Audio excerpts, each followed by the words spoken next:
Ready to tackle that building project? Start right. Start here at H&L Rapid True Value for building supplies. The time by H&L Rapid True Value is Nationwide time, 5 o'clock. Learn about smart betting strategies with AnyBet. Bet wisely, enjoy responsibly, and maximize your success. The temperature by AnyBet is 32 degrees Celsius in Kingston, 27 out west in Montego Bay. From the Nationwide News Network, comprehensive, incisive, tough. This is Nationwide at 5. Good afternoon, I'm Ricardo Brooks. And I'm Roby Ann Williams. In Nationwide News at this hour, a man who was out on bail on 2 murder charges is among 3 shot dead by the police. Jamaica's long-promised forensic pathology autopsy suite is now open. This facility provides the appropriate facilities and we're able to give you a certain level of certitude in your quality evidence and entire presentation of cases raised to another standard. The country is no longer considered by the EU as a high-risk jurisdiction for money laundering. Committee approves recommendation that being investigated by the Integrity Commission must consent before a third party can share personal information. Julian Robinson refuses First Rock's demand for money as compensation for alleged defamatory remarks. In news from the rest of the world, Haiti's first domestic flight takes off. UN votes overwhelmingly to demand Gaza ceasefire, hostage release, and aid access. In headline sports, Jordan Scott wins men triple jump gold at Oslo Diamond League. And later in our broadcast, in the cover story at 5:35, Jamaica no longer considered a high-risk jurisdiction for money laundering and financing terrorism by the European Union. Senior Director of Legal Services and General Counsel at the Financial Investigations Division, Courtney Smith, will join us. In Public Opinion at 6:26, we ask, on a scale of 1 to 5, how would you rate the performance of your MP?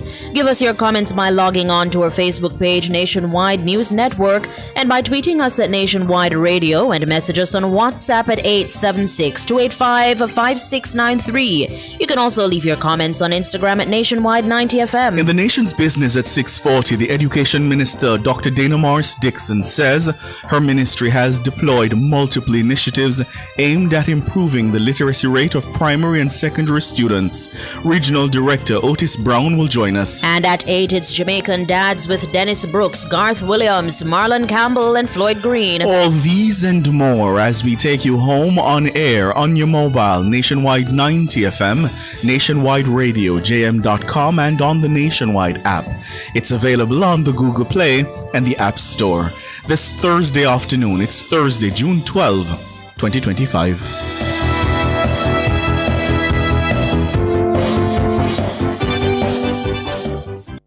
News at 5 is brought to you by the Crispy Barbecue Zinger from KFC. Back for a limited time with the flavor that makes everything crunch. KFC, it's finger licking good.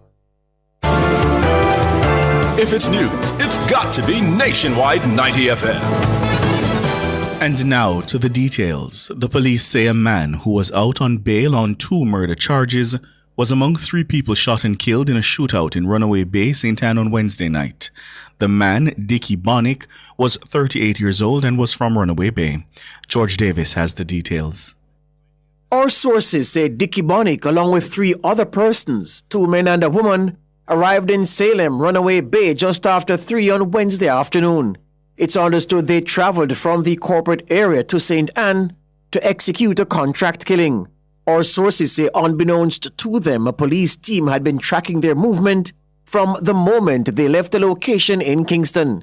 It's understood the would-be killers stopped at 2 bars in the Salem area of Runaway Bay, buying several rounds of drinks over a few hours. At minutes after 7 p.m., they proceeded to an area of Salem known as Back Street, where they stopped at another bar. After buying more drinks, one of the men reportedly asked the bartender for a woman. That was the cue for lawmen to break cover. The lawmen challenged the would-be killers and a shootout ensued at about 8:50 p.m. An audio clip of the exchange of gunfire taken by civilians was shared with our news center.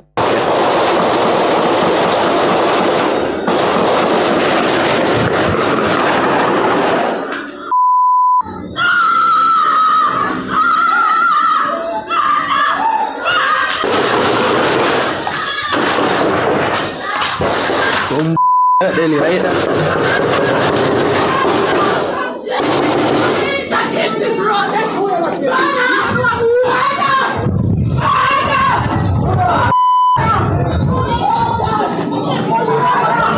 the shooting stopped, Dickie Bonnick and the two of his cronies were found suffering from gunshot wounds. They were taken to St. Anne's Bay Hospital, where they were pronounced dead.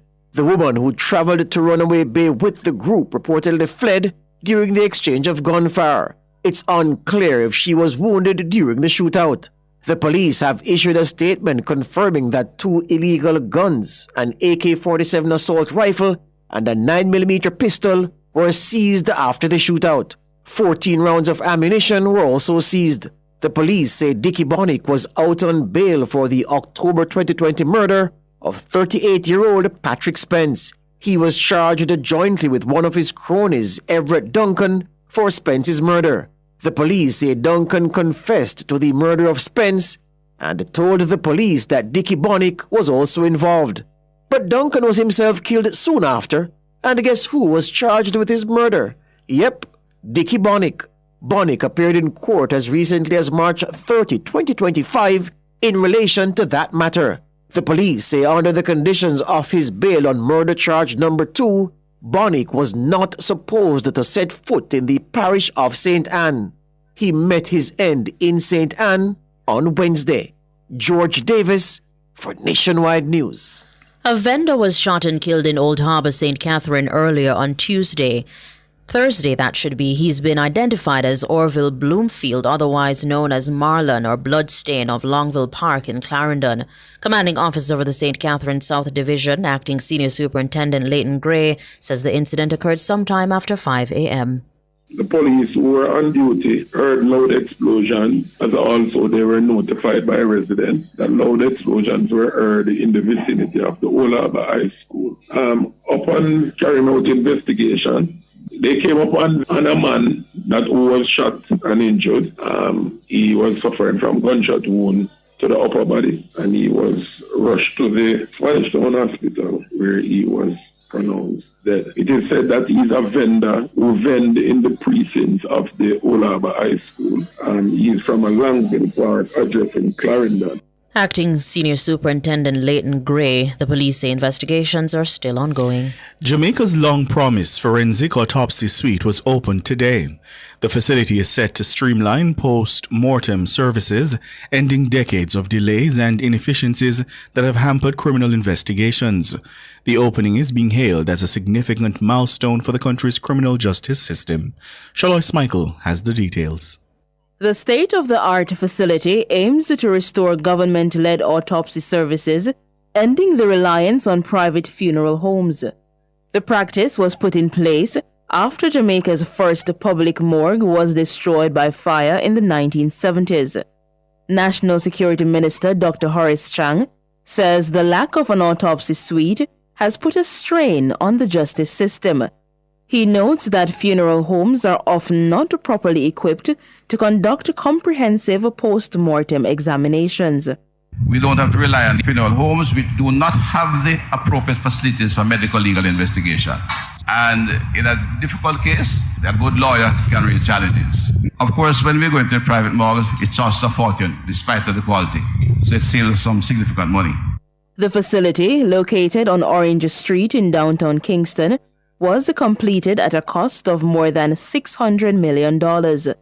According to the security minister, the autopsy suite will assist in reducing the backlog of criminal cases. The autopsy suite is a critical player in our criminal justice system. While we are seeing the success of the police for the significant reduction in homicides and general criminal activity, the country should realize when you have 1,000 murders to do, each one for autopsy will take anywhere on average from 6 to 10 weeks or more. At 1,000, you can multiply the number of man-hours. And while you can get delays in going to court, this facility can take about 150 bodies. It will allow us to be prepared for even major accidents, whether it is be an epidemic or an unfortunate event. The autopsy suite can handle volume. Dr. Chang says the facility will be operational every day of the week. This facility provides the appropriate facilities and we'll be able to give you a certain level of certitude in your quality evidence, and not only technical quality, but the entire presentation of cases become far more raised to another standard. Postmortem will be conducted 7 days a week in a facility of this sort, and I'm very pleased today that we have brought this to a conclusion after a long and tedious journey. Shalois Michael for Nationwide News. Jamaica is no longer considered by the European Union as a high-risk jurisdiction for money laundering and financing terrorism. This is according to the latest European Commission's list of jurisdictions presenting strategic deficiencies in national anti-money laundering and countering the financing of terrorism regimes. The updated list was published on Tuesday. Mahiri Stewart reports. In addition to Jamaica, Barbados, Gibraltar, Panama, the Philippines, Senegal, Uganda, and the United Arab Emirates have also been delisted. Meanwhile, a number of third country jurisdictions have been added to the list. They are Algeria, Angola, Cote d'Ivoire, Kenya, Laos, Lebanon, Monaco, Namibia, Nepal, and Venezuela. The Commission says the updated list takes into account the work of the Financial Action Task Force, FATF, in particular, its list of jurisdictions under increased monitoring. As a founding member of FATF, the Commission is closely involved in monitoring the progress of the listed jurisdictions and helping them to fully implement action plans agreed with FATF.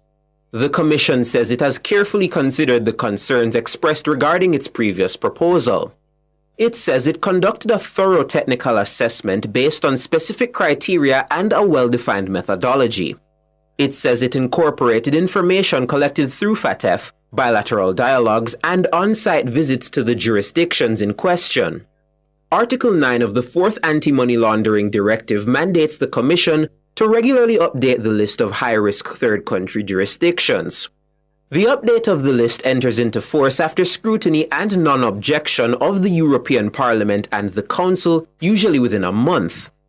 In 2023, following amendments to the Special Economic Zones Act, CESA, the EU removed Jamaica from its list of non-cooperative jurisdictions for tax purposes. The amendment to the CESA ensured Jamaica conformed with international standards of tax transparency, which were related to preferential tax regimes. Jamaica was removed from FATF's grey list last year. Mahiri Stewart for Nationwide News. The opposition leader Mark Golding is alleging the move to remove the Auditor General as a commissioner of the Integrity Commission is part of a wider pattern by the Holness administration to weaken the country's anti-corruption framework.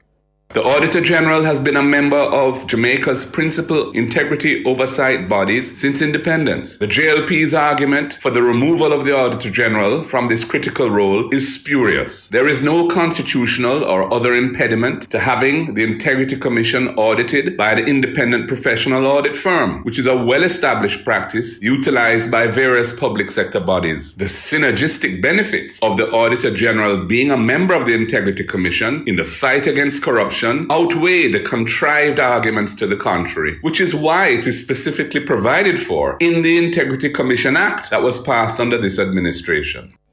Mr. Golding's remarks come in response to a decision by a joint select committee reviewing the Integrity Commission Act. On Wednesday, the committee voted to end the long-standing practice of including the Auditor General on the Commission. The recommendation was put forward by Government MP Everald Warmington. He argued that the Auditor General's role as the nation's chief auditor presents a conflict of interest when serving on the Commission. Two opposition legislators who were present at Wednesday's meeting, that's Dr. Maurice Guy and Julian Robinson, opposed the move. Mr. Golding warned that if the government proceeds with the change, a future PNP administration would reverse it. We will safeguard our anti-corruption institutions, ensuring that they remain independent, fully resourced, and above political interference. If the government carries through this latest move, the PNP, when in government, will restore the Auditor General as a commissioner of the Integrity Commission. We will introduce long overdue legislation for unexplained wealth orders, which are another critical anti-corruption tool that this government has reneged on. And we will amend the Constitution to enable the impeachment of delinquent parliamentarians. The Jamaican people deserve better than a government that is at war with good governance. Mark Golding, the opposition leader. You're listening to the news on Nationwide at 5. We'll have more after these.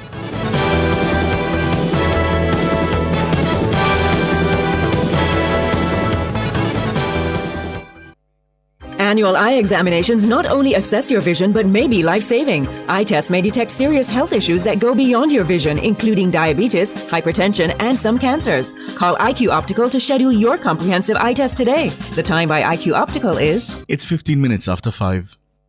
Rentokil Initial offers air purification solutions with triple filtration and unique auto-sensing capabilities that neutralizes malodor and replaces it with clean air. Call Rentokil Initial at 926-4236 for more details. The temperature by Rentokil is 32 degrees Celsius in Kingston, 27 out west in Montego Bay.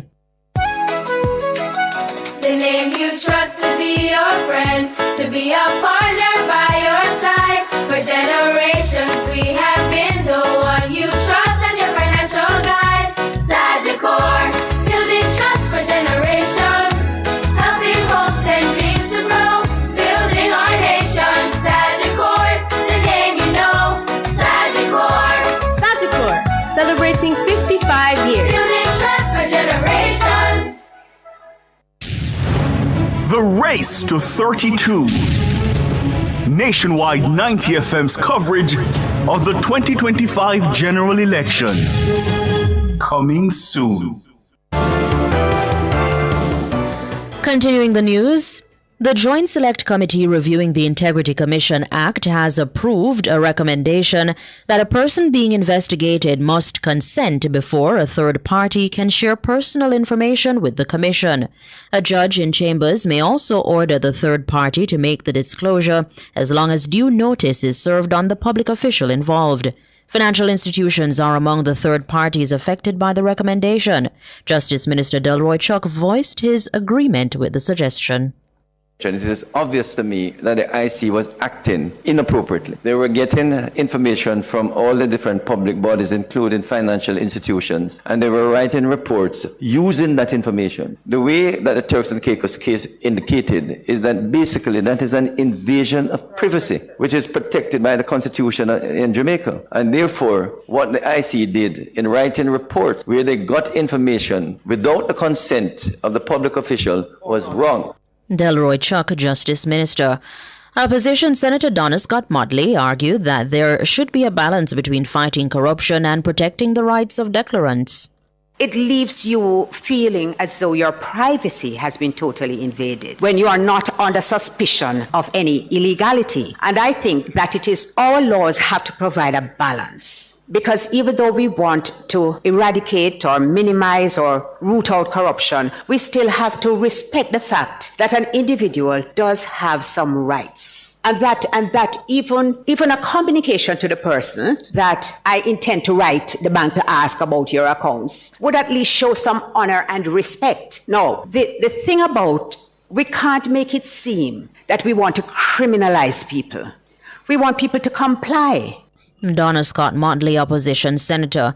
The recommendation, which was made by the Permanent Secretary's Board, seeks to curtail the powers of the Integrity Commission to compel persons and institutions to divulge information in the exercise of its functions. Julian Robinson has refused a demand from First Rock Investments for a substantial sum of money as compensation for alleged defamatory remarks. The opposition spokesman on finance issued the rejection in a letter from his attorneys today. He was responding to a demand letter issued by First Rock Investments yesterday. Dana Davey has more in this report. Julian Robinson was given until close of business today to respond to First Rock's demand for compensation. He answered before the day was done. The answer was simple: no. Robinson's lawyers say his comments reflected commentary on matters on which he is entitled to comment in his capacity as spokesman on finance. They say he recognized the error and immediately apologized. They say not only was the apology published on social media, but it was also carried across traditional media and broadcast to a much wider audience. The attorneys say besides the error, the comments made by Robinson constituted fair comment on a matter of significant public interest. Public interest is one of the legal defenses that can be raised to a claim of defamation. Robinson's attorneys say he also rejects the allegation by First Rock Investments that the comments by the opposition spokesman were calculated to bring political benefit to himself. Robinson has also rejected the demand for a further apology. His attorneys say should First Rock decide to formally sue for defamation, Robinson intends to robustly defend the matter in court. Julian Robinson is being represented by King's Counsel Michael Hilton. Dana Davey for Nationwide News. And that should be fair comment is one of the legal defenses that can be raised to a claim of defamation. World in a Minute is brought to you by ABC Electrical Sales. We make things as easy as ABC. And Charles O'Connor Consulting Network, COCN, driven by international accounting standards, modern technology, and integrity. The World in a Minute. Haiti's first commercial flight in 7 months took off today. The Sunrise Airways flight of 19 passengers flew from the capital to the northern city of Cap-Haïtien. It was the first such flight departing from Port-au-Prince since gang violence halted the airport's operations in November. So far, only domestic flights are resuming, with no timetable yet for international ones. The UN has voted overwhelmingly to demand an immediate ceasefire in Gaza, the release of all hostages held by Hamas, and unrestricted access for the delivery of desperately needed food to 2 million Palestinians. Thursday's vote in the 193-member General Assembly went 149 to 12 with 19 abstentions. It was adopted with a burst of applause. The resolution was drafted by Spain. It strongly condemned any use of starvation of civilians as a method of warfare. Speaking before the vote, Israel's UN ambassador Danny Danon vehemently opposed the resolution. He denied that Israel was using starvation as a weapon of war, calling the accusation blood libel, and insisted that aid is being delivered. Experts and human rights workers say hunger is widespread in Gaza. They say some 2 million Palestinians are at risk of famine if Israel does not fully lift its blockade and halt its military campaign, which it renewed in March after ending a ceasefire with Hamas. World in a Minute was brought to you by ABC Electrical Sales. We make things as easy as ABC. And Charles O'Connor Consulting Network, COCN, driven by international accounting standards, modern technology, and integrity. Recapping the top stories making nationwide news at this hour, a man who was out on bail on 2 murder charges is among 3 shot dead by the police. Jamaica's long-promised forensic pathology autopsy suite is now open. The country is no longer considered by the EU as a high-risk jurisdiction for money laundering. Committee approves recommendation that being investigated by the Integrity Commission must consent before a third party can share personal information. And Julian Robinson has refused First Rock's demand for money as compensation for alleged defamatory remarks. I'm Ricardo Brooks. And I'm Roby Ann Williams. Listeners, you can find the news on our website at nationwideradiojm.com and on the Nationwide app. It's available on the Google Play and the App Store. News next, the headlines at 6.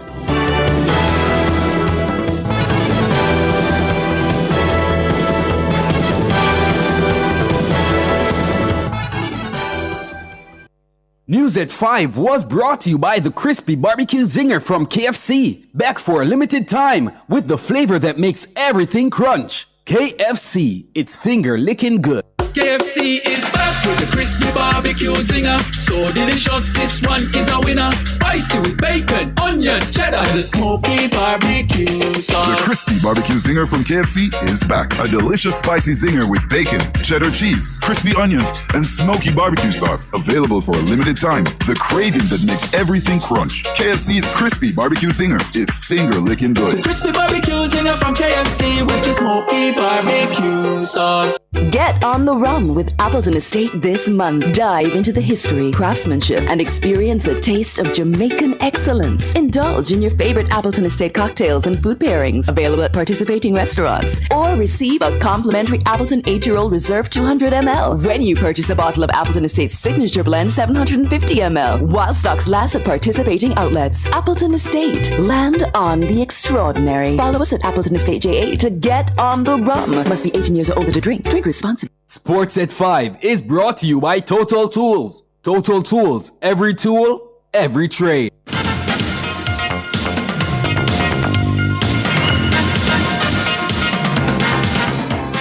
Good afternoon with your sports report. I am Alric Swiby. We start with track and field as Jordan Scott and Shanika Ricketts were among the medalists at the Oslo meeting in Norway, the sixth stop on the Diamond League circuit on Thursday. Scott won the men's triple jump with 17.34 meters. He finished ahead of Paris Olympic silver medalist Pedro Pichardo of Portugal, 17.06 meters. Meanwhile, Ricketts failed to secure a third straight win in the women's triple jump, finishing second with 14.57 meters. Her compatriot Akela Smith was sixth with 14.26 meters. Paris Olympic 100 meters champion Julian Alfred of St. Lucia did the Caribbean proud, winning the event in 10.89 seconds. The way first time in the women's 100 metres. Julian Alfred beaten out of the blocks perhaps by Talu Smith. But Julian Alfred getting into a running here in the last 30 metres. The Olympic champion stretches away for the rest of the field. Is well under 11 seconds. 10.89 for Julian Alfred. Norwegian star Karsten Warholm posted a world record 32.67 seconds to win the rarely run men's 300 meters hurdles. Clears that barrier well up on Karsten Warholm, who's trying to come back at the American. Clears that barrier better, has the momentum, and goes clear, and storms past the American. 32.67. It is a world record. Now the final leg of Grand Slam track, the newest meet on the global athletics calendar, has been cancelled. The event was set for the last weekend in June at the Drake Stadium. It is understood there were concerns about economics of the deal at the final venue. It is also understood Grand Slam track is set to announce new investors to help fund its second season. The LA event was in line to follow those in the Jamaican capital of Kingston, which had low ticket sales throughout, and in the USA in Miami and Philadelphia. It offered significant financial incentives with up to $100,000 on offer for the winners of race categories as well as salaries for contracted athletes. The cancellation is a blow for the city, which is now left without a top-class track meet for 2025 as organizers of the LA Grand Prix had taken the event off the calendar to facilitate Grand Slam track. Now to netball, as the Red Stripe Flavors Elite Netball League is set to tip off at the National Indoor Sports Centre on June 27.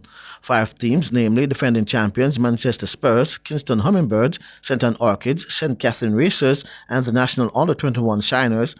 The competition, which will bring together the sport's top locally based athletes in a battle for supremacy, promises to be electrifying and fiercely competitive. Coach of the Spurs, Dalton Hines, loves his team's chances of retaining the title. Our chances are as good as any of the other teams. So it's about now discipline. It's about chemistry. Last year as a team, Manchester Spurs, we wanted and we felt that we could win. And so we took each game one at a time, and the end result is that we end up winning the championship. And so that's my approach, as a coach, and I guess that it's the same strategy I'll be bringing forward this year. For the first time in the competition's history, the tournament will also include 2 overseas-based players, one based in England and the other in Australia. Jamaica is ranked number 3 in the world, and all of our locally based Sunshine Girls will take part in the competition and will be spread across the 4 elite teams, along with former nationals and other aspiring Sunshine Girls. All the coaches sat together, and so we ranked the players and we selected them. So it wasn't a matter of you selected a more defensive team or a more offensive team. It's like we look at who are the supposedly top shooters, top defenders, top midcourters. We ranked them, and we put together a team of 7. Most of those would have been ladies who are in the current national team and who would have had some level of experience playing. Then we went to a Pool B, where we selected from that pool. That was where we had the lottery to have the makeup of the other 3, because it's 10 per team, and then we are given a training partner. So each team has 11 players. Dalton Hines, I'm Alex Swiby, and that's your sports.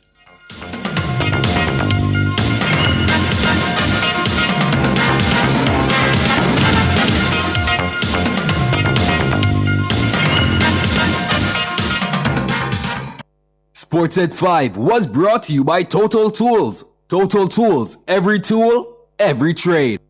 From Kingston to the world, from Montego Bay to new adventures, and from Ocherias to endless possibilities. Wherever you're headed, we will proudly take you there. Jamaica's airport, your global gateway. The temperature brought to you by the Airport Authority of Jamaica is 32 degrees Celsius in City Kingston and 27 in Montego Bay. I'm Christopher Zaka, President and CEO of Sagicor Group Jamaica. Sagicor has been a solid foundation that generations of Jamaicans have trusted to help them build a better life. As we celebrate 55 years, we look forward to continuing that legacy, knowing we will always be here, providing the support and financial solutions for the next generation to succeed. Sagicor, building trust one generation at a time. KFC is back with the crispy barbecue zinger. So delicious, this one is a winner. Spicy with bacon, onions, cheddar, the smoky barbecue sauce. The crispy barbecue zinger from KFC is back. A delicious spicy zinger with bacon, cheddar cheese, crispy onions, and smoky barbecue sauce. Available for a limited time. The craving that makes everything crunch. KFC's crispy barbecue zinger. It's finger-licking good. The crispy barbecue zinger from KFC with the smoky barbecue sauce. Commercial spaces for you. Parks and attractions for you. Housing and residential developments for you. Beautiful rental properties for you. Improving quality of life through infrastructure development across Jamaica for you. The Urban Development Corporation, making development happen for you. Brought to you by the Urban Development Corporation. UDC for you.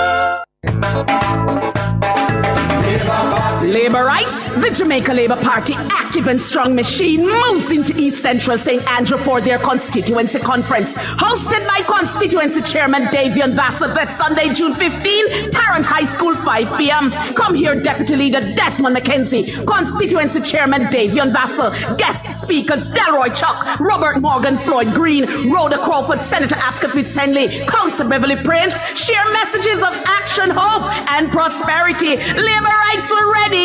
No hassle with Vassell. East Central St. Andrew. We are going to take over the place. We choose Jamaica. Labour Party marching, Labour Party marching, marching on to victory. This is to advise that on Sunday, June 15, 2025, the Mayor's Parlour will begin at 12:30 p.m. We do apologize for any inconvenience caused.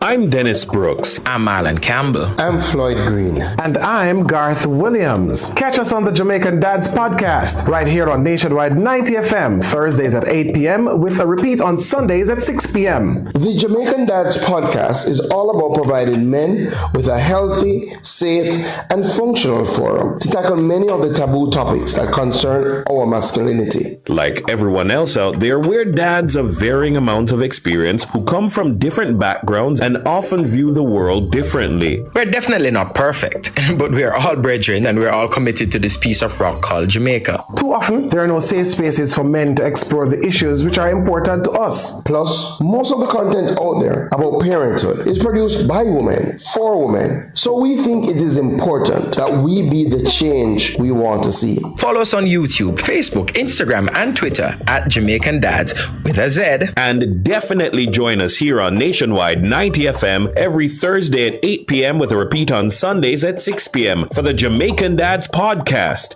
It's a revolution in media. The race to 32. Nationwide 90 FM's coverage of the 2025 general elections. Coming soon. Cover Story is brought to you by Multilink. Roll with control. Use Multilink. Safe, fast, and accepted in more locations. Multilink. Access every time, everywhere I go. Multilink. 24/7 access for me. It's just a win-win when we use Multilink. This card is Jamaican built, yeah. Fast and secure, you can use anyway. Spend while supporting the economy. Look for the Multilink logo on your card and benefit from Jamaica's largest debit payment network. Multilink, 24/7 access for me. What would I do without my Multilink?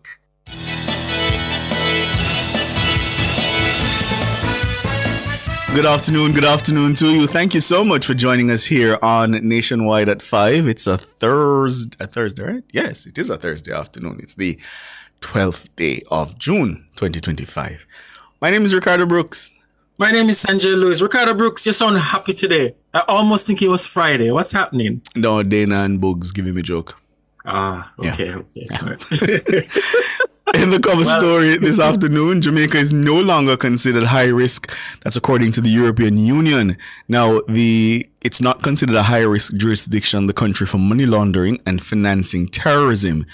And that's according to a latest European Commission list of jurisdictions presenting strategic deficiencies in national anti-money laundering and countering the financing of terrorism regimes. The updated list was published on Tuesday. Here's Mahiri Stewart's report. In addition to Jamaica, Barbados, Gibraltar, Panama, the Philippines, Senegal, Uganda, and the United Arab Emirates have also been delisted. Meanwhile, a number of third country jurisdictions have been added to the list. They are Algeria, Angola, Cote d'Ivoire, Kenya, Laos, Lebanon, Monaco, Namibia, Nepal, and Venezuela. The Commission says the updated list takes into account the work of the Financial Action Task Force, FATF, in particular, its list of jurisdictions under increased monitoring. As a founding member of FATF, the Commission is closely involved in monitoring the progress of the listed jurisdictions and helping them to fully implement action plans agreed with FATF. The Commission says it has carefully considered the concerns expressed regarding its previous proposal. It says it conducted a thorough technical assessment based on specific criteria and a well-defined methodology. It says it incorporated information collected through FATF, bilateral dialogues, and on-site visits to the jurisdictions in question. Article 9 of the 4th Anti-Money Laundering Directive mandates the Commission to regularly update the list of high-risk third country jurisdictions. The update of the list enters into force after scrutiny and non-objection of the European Parliament and the Council, usually within a month. In 2023, following amendments to the Special Economic Zones Act, (CESA), the EU removed Jamaica from its list of non-cooperative jurisdictions for tax purposes. The amendment to the CESA ensured Jamaica conformed with international standards of tax transparency, which were related to preferential tax regimes. Jamaica was removed from FATF's grey list last year. Mahiri Stewart for Nationwide News. Thanks, Mahiri. So joining us now to discuss further is the Senior Director of Legal Services and General Counsel at the Financial Investigations Division, Courtney Smith. Good afternoon, Mr. Smith. Good afternoon. Good afternoon, Mr. Brooks and Mr. Lewis. How are you? Doing well. How are you? Good. Good, thank Wonderful. you. So let me hear your initial reaction to Jamaica being removed from the EU list. What does this mean for the country? This is fantastic news. It's a welcome and hard-earned milestone for us. It reflects years of sustained effort, truly national achievement. All agencies in Jamaica, related agencies, put hands and heart together. There was a lot of blood, sweat, and tears. And it demonstrates that Jamaicans take our financial system integrity seriously, and it validates our alignment with global standards concerning anti-money laundering and countering the financing of terrorism. So it's fantastic news. Mm-hmm. Job well done, Jamaica. And for the ordinary Jamaican, we hear things like FATF and that kind of thing. Bring it down to the level of everyday life. What does that mean for me, for example, if I want to shop online? A lot of Jamaicans do that. What does that mean? Well, it just means with the enhanced monitoring that we were under, it just meant it was more difficult for us to conduct those basic day-to-day transactions because the banks that we use would have been under enhanced scrutiny. So when if a transaction would have normally been on a degree of difficulty, for example, just to pick a number, because of the enhanced due diligence, you're closer to 10. So it would cost more. It would be more time consuming because now each transaction had to be vetted in a more serious way because what that listing meant was that we were at a high risk for terrorism financing and money laundering, even though we don't traditionally have a history of terrorism, but the risk of terrorism proceeds passing through our financial institutions, that blacklist meant that risk was very high.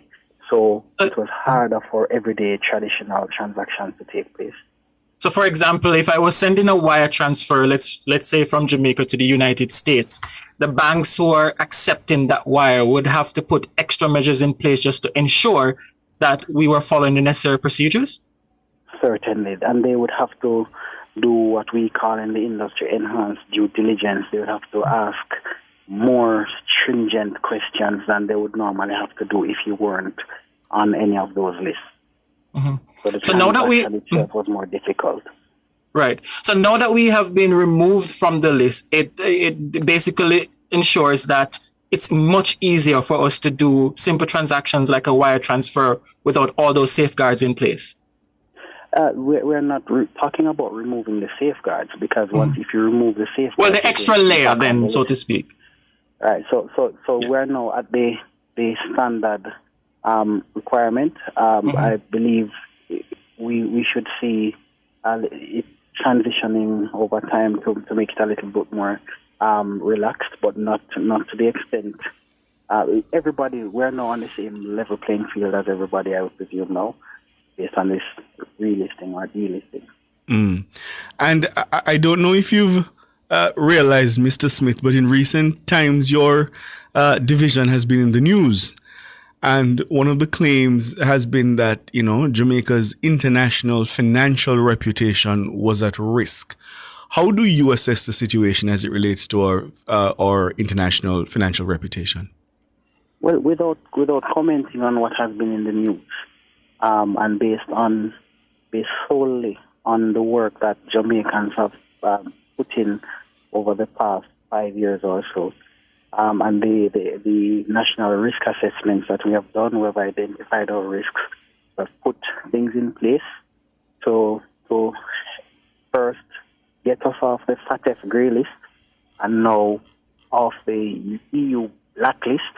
And Jamaica is committed, the law enforcement professionals, including the FID, are committed to carrying out all the things that we need to carry out to ensure or to make it less likely for us to end up on those lists. Mm-hmm. Yes. So outside of whatever else might be in the news, which we are not able to comment on or speculate about, the work has been done. The Prime Contact Secretariat and at the BOJ and all other related bodies are taking this anti-money laundering, countering financing terrorism issue seriously. And we have put in the work over the last 5 years or so, at least since 2021, when the first national risk assessment was completed and it identified our risks and we put things in place to address those risks. Would you describe, if I could just follow up, would you describe our international financial reputation as strong? We would have to. If the standard for determining that we were a money laundering risk was our placement on the list, I would have to follow that argument or follow that logic to say putting in the work to get removed from the list without any special favors being called in or so. The work was done.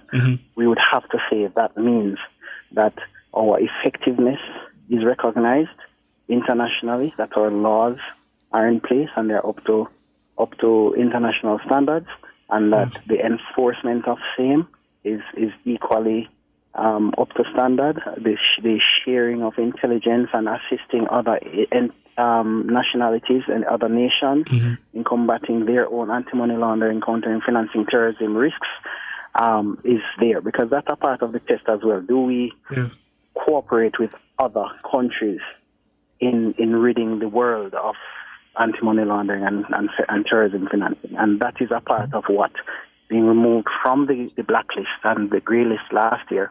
That's what it means. Yeah.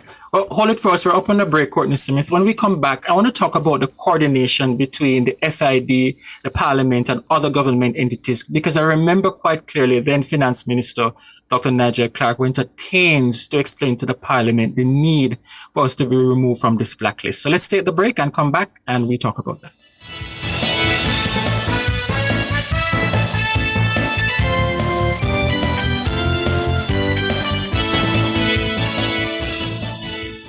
Clear your barrels and personal shipments with ease and convenience. Request a customs contactless clearance today through CCP at jca.gov.jm.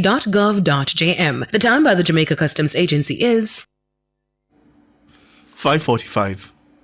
Burn Shack fried chicken always ready. Burn Shack, original crispy. Burn Shack, Cajun spicy. Burn Shack, a barbecue. Burn Shack, we are going Burn Shack. The temperature brought to you by Bird Shack Fried Chicken in Kingston, Montego Bay, and Ochivios is... It's 31 degrees Celsius in Kingston and 27 degrees Celsius over the west in Montego Bay. KFC is back with the crispy barbecue zinger. So delicious, this one is a winner. Spicy with bacon, onions, cheddar, and the smoky barbecue sauce. The crispy barbecue zinger from KFC is back. A delicious spicy zinger with bacon, cheddar cheese, crispy onions, and smoky barbecue sauce. Available for a limited time. The craving that makes everything crunch. KFC's crispy barbecue zinger. It's finger-licking good. The crispy barbecue zinger from KFC with the smoky barbecue sauce. Kingston Wharves Limited urges the public to be on the lookout for unscrupulous persons using the names of company officials to defraud unsuspecting persons under the guise of selling motor vehicles and other equipment. Kingston Wharves does not sell motor vehicles, neither does the company conduct auctions. If you encounter any such persons, report the matter to the police. Want to reduce your high electricity bills? Then Peak Energy has the solution for you. From grid tied to hybrid solar inverters with full lithium-ion battery pack. Installation and maintenance packages available. Visit us at Shop 1, 3 Mosquito Valley Road, Red Hill, St. Andrew. Call 876-279-8820 or 944-0668. Or email us at peakenergysolutionsja@gmail.com. Peak Energy for everything solar.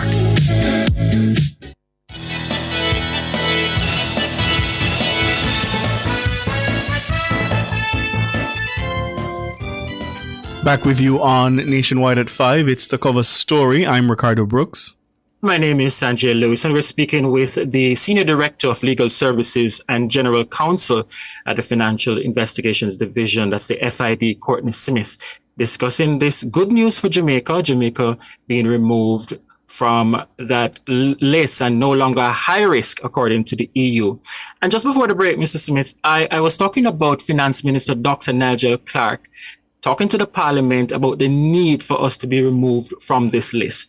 Talk to us about the coordination that took place in order for Jamaica to be removed from this list.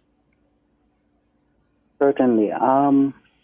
There was a lot of, locally first, multi-agency task force. There's a National Anti-Money Laundering Committee headed by the Prime Contact and her secretariat located at the BOJ.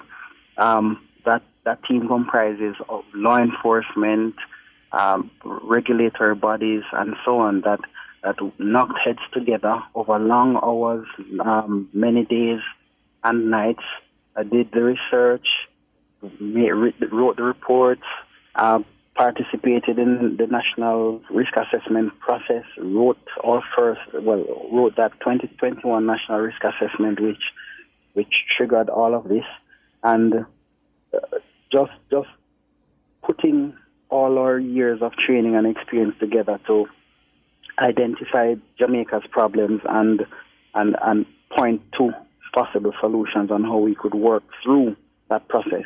There was also the intergovernmental memberships and attendance at international plenaries and meetings, training sessions to upskill, and even in satisfying this requirement, we were also actively participating in offering training locally and across the Caribbean to all levels of personnel involved in in anti-money laundering, countering financing of terrorism, including law enforcement, prosecutors, judges, and the like across the Caribbean. So Jamaica did put in the work. Legislative changes were also prioritized. The relevant laws were passed, and to the standard sufficient to satisfy these bodies that our laws are comprehensive. And when it came to enforcing them, we proved effectiveness.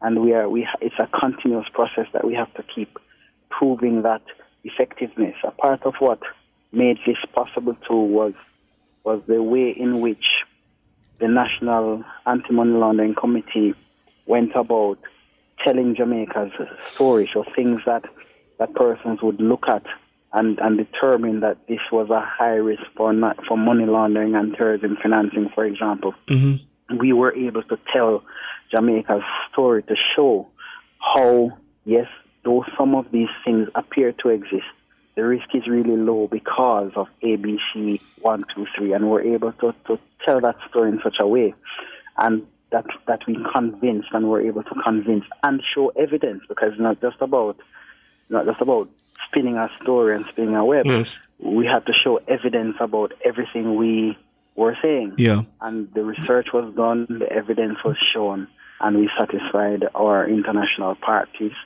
of our effectiveness and our willingness and ability to live in this anti-money laundering space. The EU mentions strategic deficiencies, Mr. Smith, and as you were saying just now, you had to show and tell. You couldn't just tell them that you'd address them, you had to show them how. And I was wondering, what were some of those strategic deficiencies, and how did you go about addressing them sufficient that the EU could say, okay, we can be removed from this list? Mr. Smith? No. Seems we lost him. We're talking to Courtney Smith.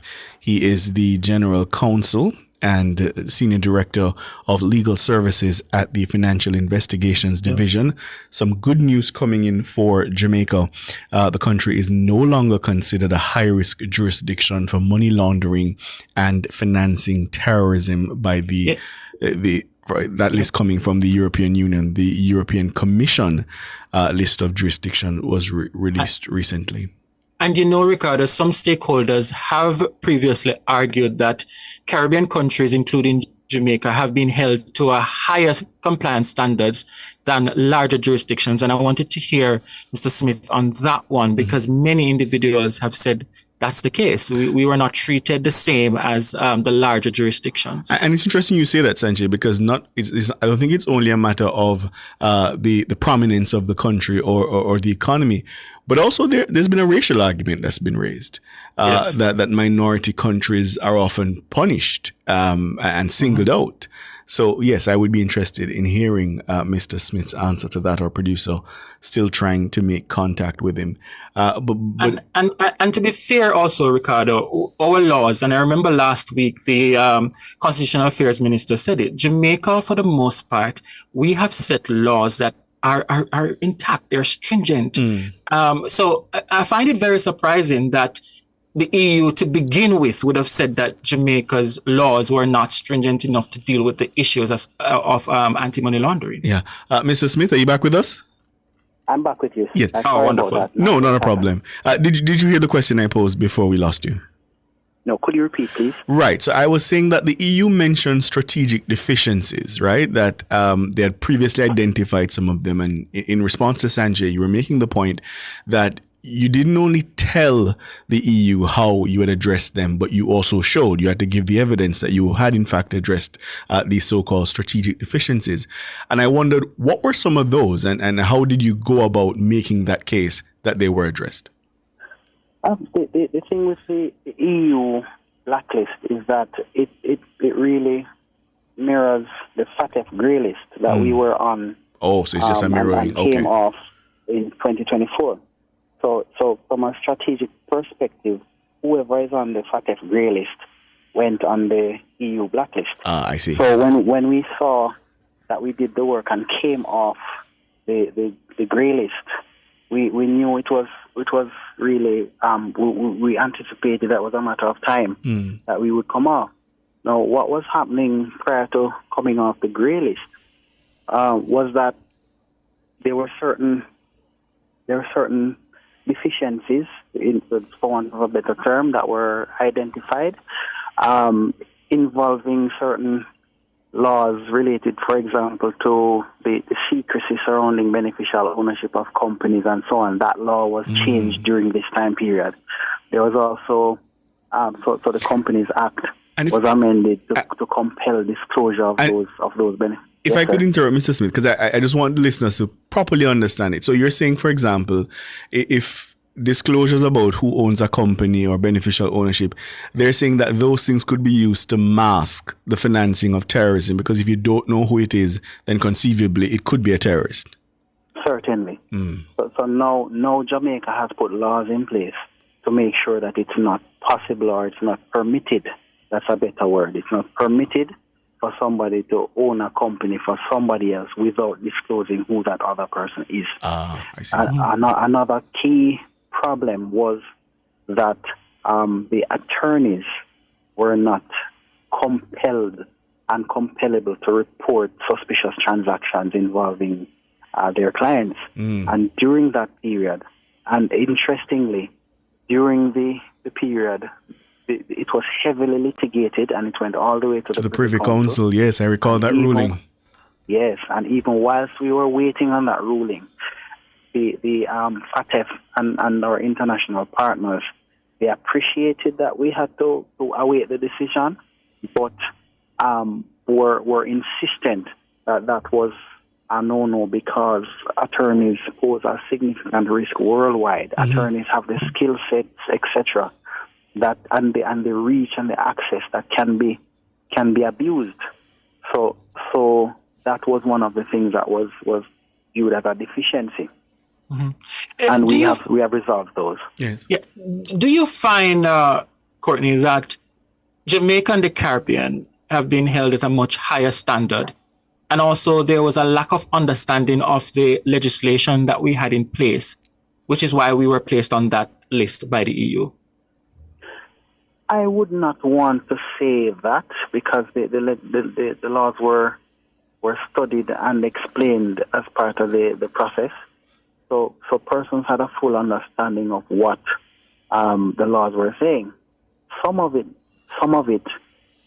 may be due to cultural differences, where we in the Caribbean don't look on certain things as a problem. So, everything Irie and Jamaica, no problem. Then when we go on the international scale and we want to do business with our international partners who traditionally experience a bombing of a school bus every now and again, or some other serious infraction involving massive loss of life, and then now the need to manage the financial sector to prevent the funding of that type of activity is more serious. Yeah.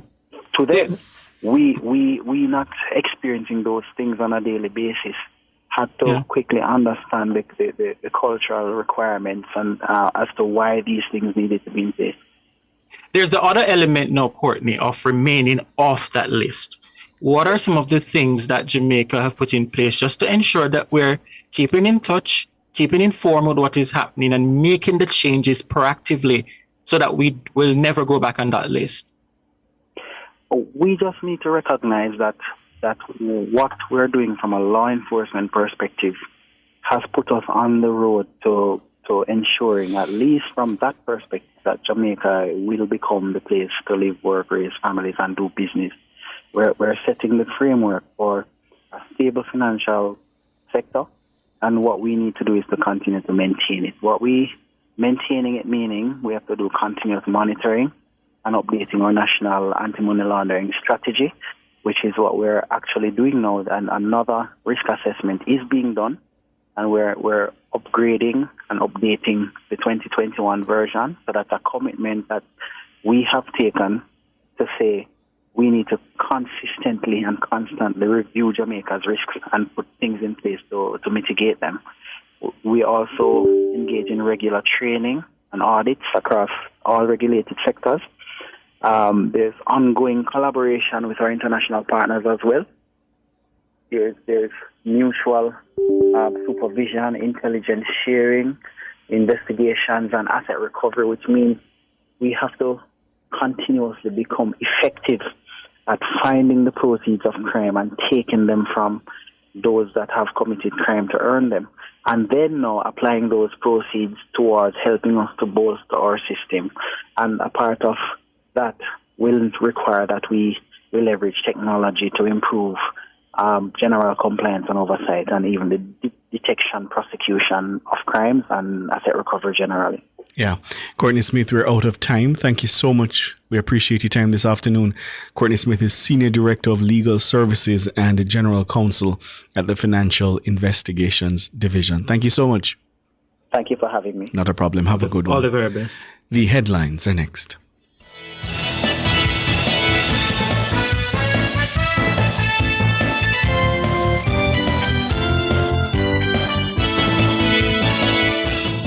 Cover Story was brought to you by Multilink. Roll with control. Use Multilink. Safe, fast, and accepted in more locations.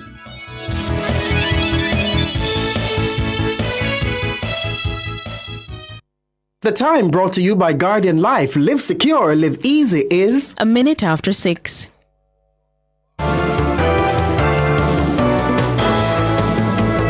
Nationwide headlines at 6. Good evening with the headlines at 6. I'm Shaloy Smichael. Jamaica's long-promised forensic pathology autopsy suite was opened on Thursday. National Security Minister Dr. Horace Chang says the autopsy suite will assist in reducing the backlog of criminal cases. Autopsy suite is a critical player in our criminal justice system. While we are seeing the success of the police for the significant reduction in homicides and general criminal activity, the country should realize when you have 1,000 murders to do, each one for autopsy will take anywhere on average from 6 to 10 weeks or more. At 1,000, you can multiply the number of man hours. And while you can get delays in going to court, this facility can take about 150 bodies. It will allow us to be prepared for even major accidents, whether it is be an epidemic or an unfortunate event. The autopsy suite can handle volume. The state-of-the-art facility aims to restore government-led autopsy services, ending the reliance on private funeral homes. The practice was put in place after Jamaica's first public morgue was destroyed by fire in the 1970s. Dr. Chang says funeral homes are often not properly equipped to conduct comprehensive post-mortem examinations.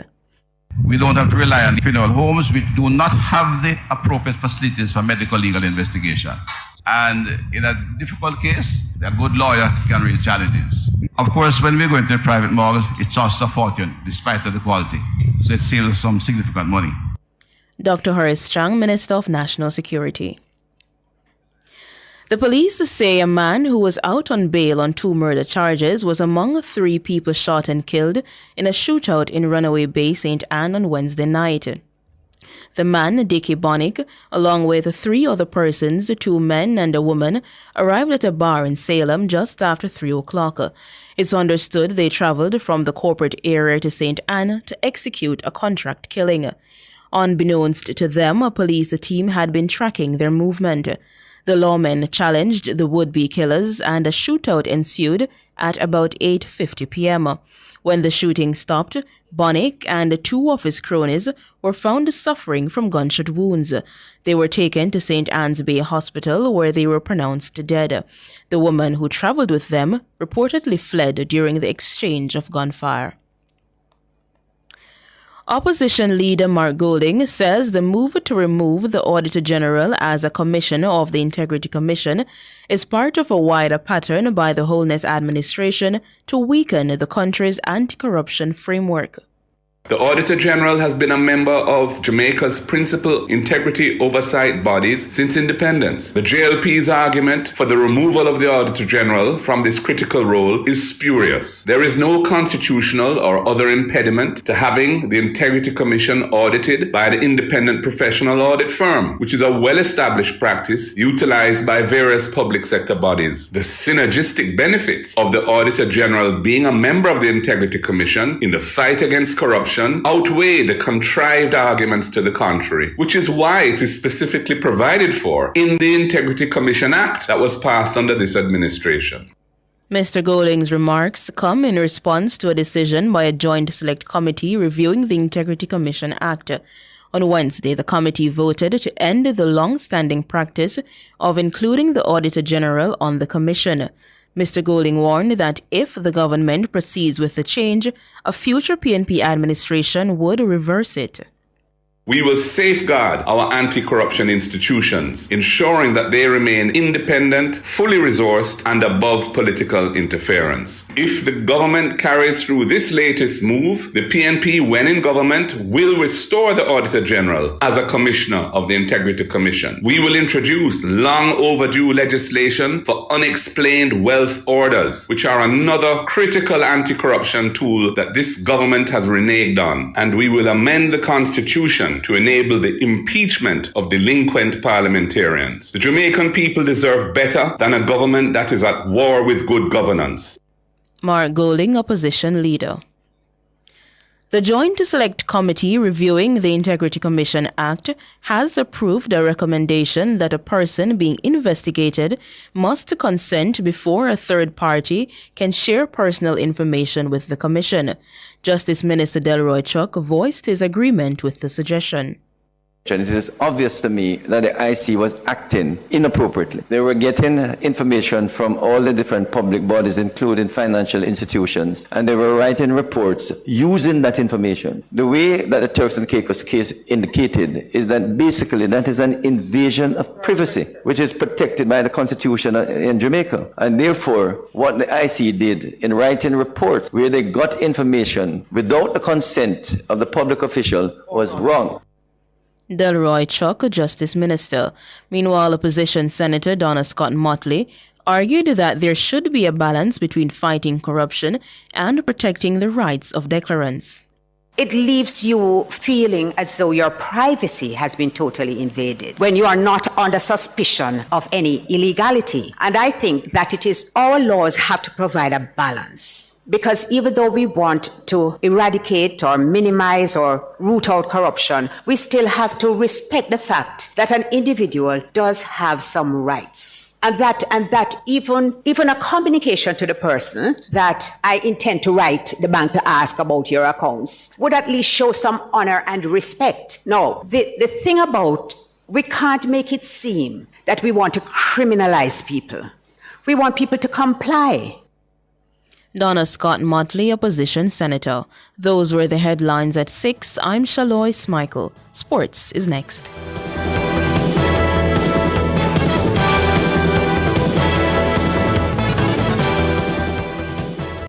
Get on the rum with Appleton Estate this month. Dive into the history, craftsmanship, and experience a taste of Jamaican excellence. Indulge in your favorite Appleton Estate cocktails and food pairings available at participating restaurants. Or receive a complimentary Appleton 8-year-old Reserve 200 ml when you purchase a bottle of Appleton Estate's Signature Blend 750 ml. While stocks last at participating outlets. Appleton Estate. Land on the extraordinary. Follow us at Appleton Estate JA to get on the rum. Must be 18 years or older to drink. Drink responsibly. Reaching out to all original daddies.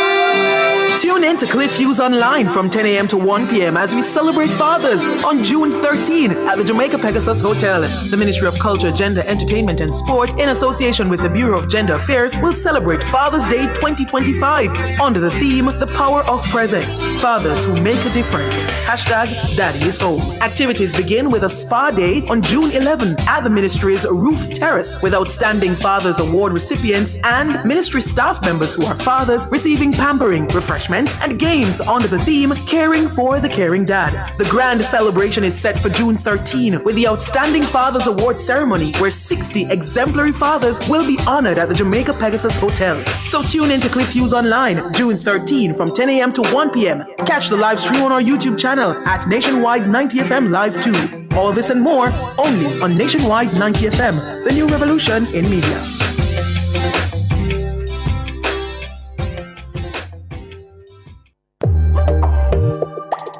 I'm Dennis Brooks. I'm Alan Campbell. I'm Floyd Green. And I'm Garth Williams. Catch us on the Jamaican Dads podcast right here on Nationwide 90 FM, Thursdays at 8 p.m. with a repeat on Sundays at 6 p.m. The Jamaican Dads podcast is all about providing men with a healthy, safe, and functional forum to tackle many of the taboo topics that concern our masculinity. Like everyone else out there, we're dads of varying amounts of experience who come from different backgrounds and often view the world differently. We're definitely not perfect, but we are all brethren and we're all committed to this piece of rock called Jamaica. Too often, there are no safe spaces for men to explore the issues which are important to us. Plus, most of the content out there about parenthood is produced by women, for women. So we think it is important that we be the change we want to see. Follow us on YouTube, Facebook, Instagram, and Twitter at Jamaican Dads with a Z. And definitely join us here on Nationwide 90 FM every Thursday at 8 p.m. with a repeat on Sundays at 6 p.m. for the Jamaican Dads podcast.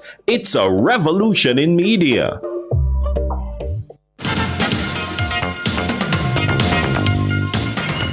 Good evening with your sports report. I am Alex Swaby. We start with track and field as Jordan Scott and Shanika Ricketts were among the medalists at the Oslo meeting in Norway, the sixth stop on the Wonder Diamond League circuit on Thursday. Scott won the men's triple jump with 17.34 meters. He finished ahead of Paris Olympic silver medalist Pedro Pichardo of Portugal 17.06 meters. Meanwhile, Ricketts failed to secure a third straight win in the women's triple jump, finishing second with 14.57 meters. Her compatriot Akila Smith was sixth with 14.26 meters. Paris Olympic 100 meters champion Julian Alfred of St. Lucia did the Caribbean proud, winning the event in 10.89 seconds. The very first time in the women's 100 metres. Julian Alfred beaten out the blocks perhaps by Talu Smith. But Julian Alfred getting into a running here in the last 30 metres. The Olympic champion stretches away for the rest of the field. Is well under 11 seconds. 10.89 for Julian Alfred. Norwegian star Karsten Warholm posted a world record 32.67 seconds to win the rarely run men's 300 meters hurdles. Clears that barrier well up on Karsten Warholm, who's trying to come back at the American. Clears that barrier better, has the momentum, and goes clear, and storms past the American. 32.67. It is a world record. Now, the final leg of Grand Slam track, the newest meet on the Global Athletics calendar, has been cancelled. The event was set for the last weekend in June at the Drake Stadium. It is understood there were concerns about economics of the deal at the final venue. It is also understood Grand Slam track is set to announce new investors to help fund its second season. The LA event was in line to follow those in the Jamaican capital of Kingston, which had low ticket sales throughout, and in the USA, in Miami and Philadelphia. It offered significant financial incentives with up to $100,000 on offer for the winners of race categories, as well as salaries for contracted athletes. The cancellation is a blow for the city, which is now left without a top-class track meet for 2025, as organizers of the LA Grand Prix had taken the event off the calendar to facilitate Grand Slam track. Now to netball, as the Red Stripe Flavors Elite Netball League is set to tip off at the National Indoor Sports Centre on June 27. 5 teams, namely defending champions Manchester Spurs, Kingston Hummingbirds, St. Catherine Orchids, St. Catherine Racers, and the National Under-21 Shiners, will contest the tournament. The competition, which will bring together the sport's top local-based athletes in a battle for supremacy, promises to be electrifying and fiercely competitive. Coach of the Spurs, Dalton Hines, loves his team's chances of retaining the title. Our chances are as good as any of the other teams. So it's about now discipline. It's about chemistry. Last year as a team, Manchester Spurs we wanted and we felt that we could win. And so we took each game one at a time, and the end result is that we end up winning the championship. And so that's my approach, as a coach, and I guess that it's the same strategy I'll be bringing forward this year. For the first time in the competition's history, the tournament will also include 2 overseas-based players, one based in England and the other in Australia. Jamaica is ranked number 3 in the world, and all the locally based Sunshine Girls will take part in the competition and will be spread across the 4 elite teams along with former national and other aspiring Sunshine Girls. All the coaches sat together, and so we ranked the players and we selected them. So it wasn't a matter of you selected a more defensive team or a more offensive team. It's like we look at who are the supposedly top shooters, top defenders, top midcourters. We ranked them, and we put together a team of 7. Most of those would have been ladies who are in the current national team and who would have had some level of experience playing. Then we went to a Pool B, where we selected from that pool. That was where we had the lottery to have the makeup of the other 3, because it's 10 per team, and then we are given a training partner. So each team has 11 players. Dalton Hines, the league will be played in a round-robin format, then move to playoffs in the closing stages. The league playing format also includes the power play, where the 2-point super shot will be available to teams in the last 3 minutes of each quarter. And the Marathon Brokers tactical timeout is available to coaches to strategize and reset during the game. Now to football, and Jamaica will know the opponent for the final round of CONCACAF World Cup qualifying when the draw is made in Miami on Thursday. The Jamaicans are among 12 teams which will be placed into 3 groups of 4. The 3 group winners will qualify directly to the World Cup to join host Canada, USA and Mexico from the region. The 2 best second-place finishers will enter into a FIFA playoff where, for the first time ever, the region could have 8 teams at the World Cup. Jamaica is one of the 3 seeded teams for the draw, along with Costa Rica and Panama, which means they will avoid each other. The final round qualifier will be played in the FIFA windows in September, October and November. The teams have it all to play for in the return leg semi-final of the Sir St. Thomas Major Football League at York Oval on Sunday. In Wednesday's first leg, White Horses and York United played out a 0-0 draw in the curtain raiser, while the game between Bath and Danvers Pen also ended 0-0. Now to cricket, as the first T20 international between Ireland and West Indies was abandoned without a ball being bowled on Thursday due to persistent rain at Brady Cricket Ground. The teams didn't even make it to the ground, with the West Indies were left at their hotel, sheltering from steady showers as hopes of any play faded early. The West Indies are seeking redemption as they are coming off a clean sweep against England, having lost all 6 games across ODIs and T20 internationals. With form not on their side and a shock ODI defeat to Ireland still fresh, Shea Hope's team is looking for only its 2nd win from 9 games on the tour. Attention now turns to Saturday's 2nd match, weather permitting, at the same venue. Coach of the West Indies Darren Sammy expects more Caribbean players to call quits on their international careers following news of Nicholas Perran's retirement. Sammy says it's up to individual players to understand what it means to represent brand West Indies. I can't tell anybody when to call time on the career, when to call time on the career, when to play for West Indies. It's a personal choice. So yes, I was hoping that it didn't happen, but in my mind I was already planning that we may have a T20 team without Perran. I'm pretty sure more will follow in that mood, in that direction. I would not be surprised. That's the way T20 cricket is now, and especially coming from the West Indies, the challenges that we face, trying to keep our players motivated to play for the crest. So I wouldn't be surprised. A few guys. You saw everybody talk about Henry Claassen, Quintin de Kock, all these guys who've retired. Darren Sammy. Meanwhile, veteran cricket commentator Joseph Reg Pereira says it's a depressing revelation from the coach. It was a shock when we heard that Nicky Pooran had decided to quit West Indies cricket. It's a great loss from both the T20 and the ODIs.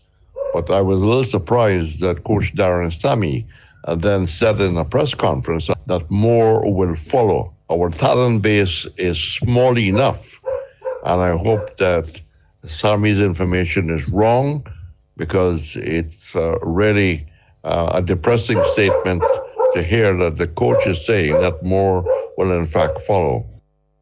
Joseph Reds Pereira.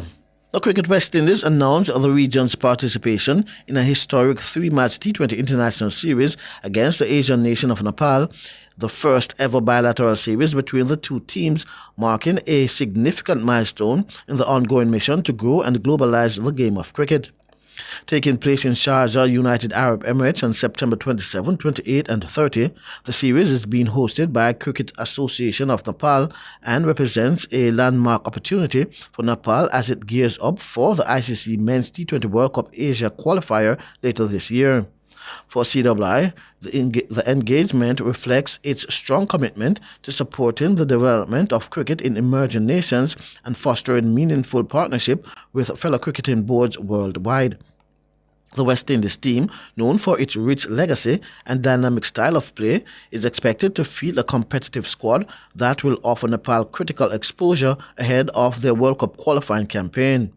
The series also provides an opportunity for players and fans alike to experience the spirit of international cricket in a vibrant, neutral venue. Coach of the West Indies women Shane Deeds is encouraged by the Caribbean side's ability to bounce back from their disappointing tour of England to beat South Africa in the first T20 International on Wednesday. Captain Hayley Matthews, who missed the last 2 matches of their tour of England, returned to score 40 and fellow opener Kiana Joseph 80 to guide the Windies to 180 for 6 and a 4-wicket win via the Duckworth-Lewis method. Game 2 is set for Saturday, and Deeds hope they'll be able to close out the series then. Yeah, South Africa are a really good team. They're going to bounce back hard and try to come back. But it's a great chance to win a series in 2 games in front of our home crowd here. So hopefully get a lot of people down here on Saturday. Should be a brilliant day. We're going to come out firing and definitely going to put everything in to try to win the game. Hopefully we wrap up the series on Saturday. It would be a great result. Shane Deeds. And finally, South Africa's players have massive belief they can pull off a sensational victory in the World Test Championship final. Australia initially put themselves in a strong position on day 2, dismissing the Proteas for 138 in response to their own first innings total of 212. But South Africa rode back into the contest in the second half of the day as Australia collapsed to 144 for 8, a lead of 218 to leave the match at a knife edge. Australia captain Pat Cummins said the contest is 50-50 in terms of who will emerge as victor. I'm Alric Swiby, and that's your sport.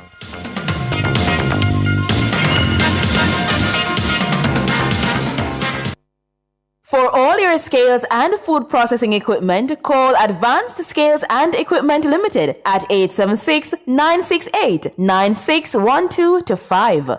The time by Advanced Scales and Equipment Limited is 6:22. KFC is back with the crispy barbecue zinger. So delicious, this one is a winner. Spicy with bacon, onions, cheddar, the smoky barbecue sauce. The crispy barbecue zinger from KFC is back. A delicious spicy zinger with bacon, cheddar cheese, crispy onions, and smoky barbecue sauce. Available for a limited time. The craving that makes everything crunch. KFC's crispy barbecue zinger. It's finger-licking good. The crispy barbecue zinger from KFC with the smoky barbecue sauce. Yes, me get the last cheese. Taste the beat. Brothers and sisters, at the end of Easter service, we have cheese. Taste the beat. But one day we get no bun and cheese. Taste the beat.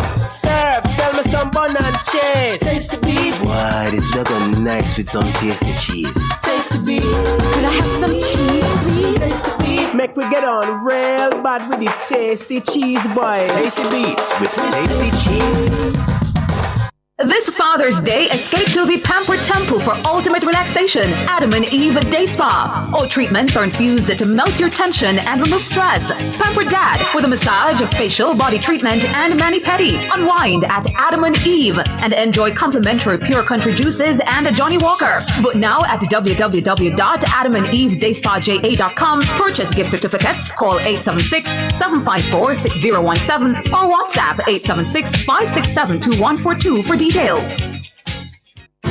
We can light up your world with the rays of the sun, putting pure energy in the palm of your hand. For over 20 years, Fosrich has been putting a world of energy in your hands. Now we bring you big savings with our line of solar energy products and LED lighting. Financing now available for all your home and commercial retrofit projects. Consult with our in-house staff or certified professional engineers for all your electrical needs. Fosrich Lifestyle. It's electric. Fosrich, your energy world. The race to 32. Nationwide 90 FM's coverage of the 2025 general elections. Coming soon.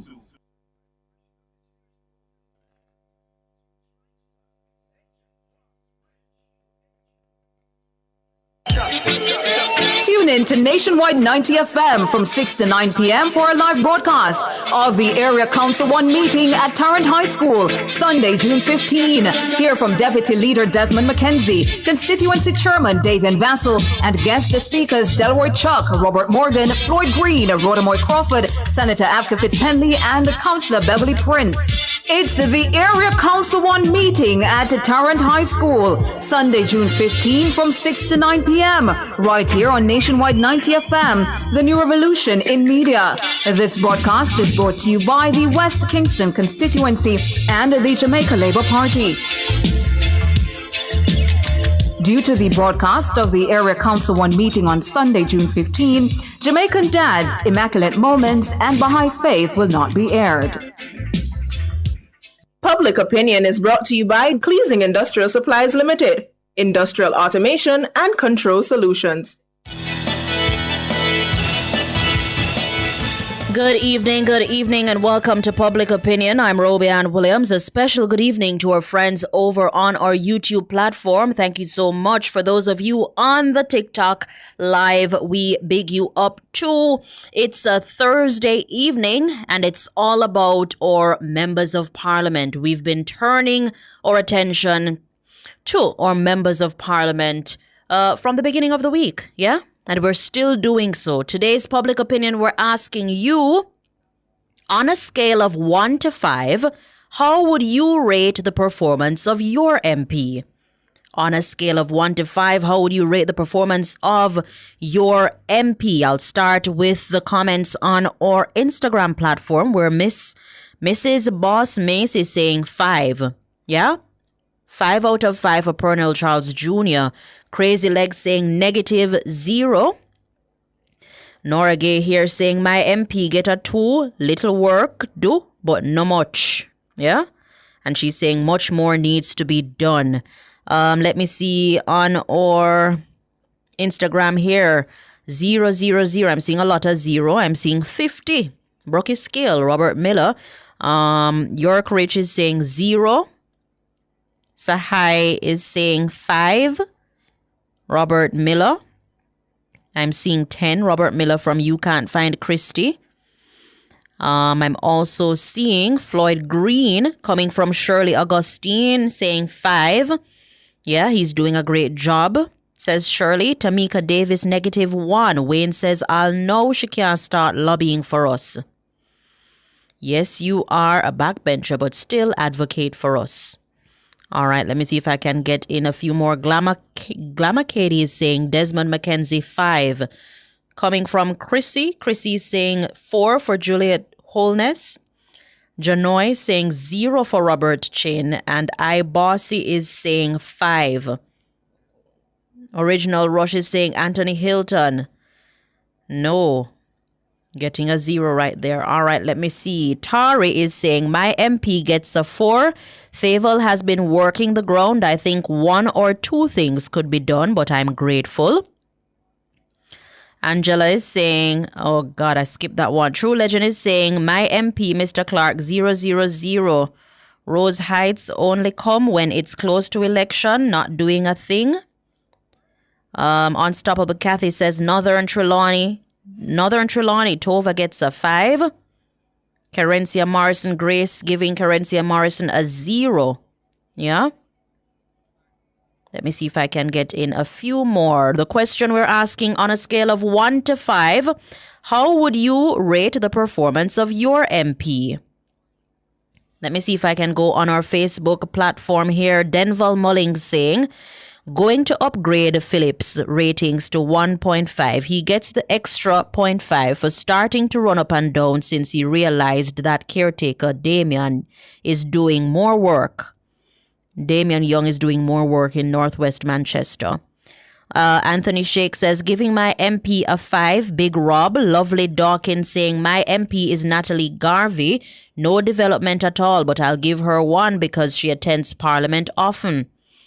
Christopher Isaac saying, Ms. Rhoda gets a 4.5. Audrey Smith, my MP bigger than 5. So you know, say a 10 out of 10 straight. All right, for Shirley Brown. Shirley Brown is saying, Anne-Marie Vaz, Eastern Portland, excellent with a 5. The best there is. Shins for Life Law is saying, Wholeness 5, Cuthbert 4, Samuda 4. I have 3 MPs based on my residences. But which one? Which one is your vote at?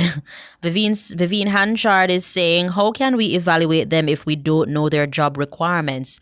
I mean, based on the job you see them doing or the lack thereof, you can say whether or not their performance. So that is what you're rating, their performance. What is it that he or she has done in the constituency that you take your own 2 items see? Yeah? Sophia Smith is saying, Fitz Jackson. I'll get back to this question. Cleveland Richards, MP Flynn worth more than 5. Very good one. Seeing Floyd Green here, 10 out of 10. Broke the scale. JJ Max saying 4. Hugh Graham 0, says Carol Carwin. Hartist is saying, extremely poor for MP Lisa Hanna. Southeast St. Anne has become the forgotten stepchild of the PNP. Constituency has been committed to her party. But what do the people, or that should say constituents, have been committed to the party? What do the people get in return? Peanuts? Shanice Comfort says Andrew Holness 5, Rhoda Crawford 5, Fitz 0. Gonna turn our attention now to our X platform real quick, where Chene saw a comment just now. Let me see if I can get back to it, and then I go on over to our YouTube. Chene is saying Lothar Cousins get 0. Graham Jervis giving Favour Williams a 4.5. On TikTok, 1T is giving Bobby, that's Bobby Montague, a 4. Audley Shaw, Big Dreams giving Audley Shaw a 5. St. Catherine South MP Fitz Jackson gets a 2 from KK Boo. Yeah. Xavier Main from Shanagay Hall gets a 5. And Rev saying 4 for Shaw. Yeah. A lot of comments coming in on this one. Bear with me. Colleen on X saying Dr. Guy gets a 0. Krista Lee gets a 5 from Chantel.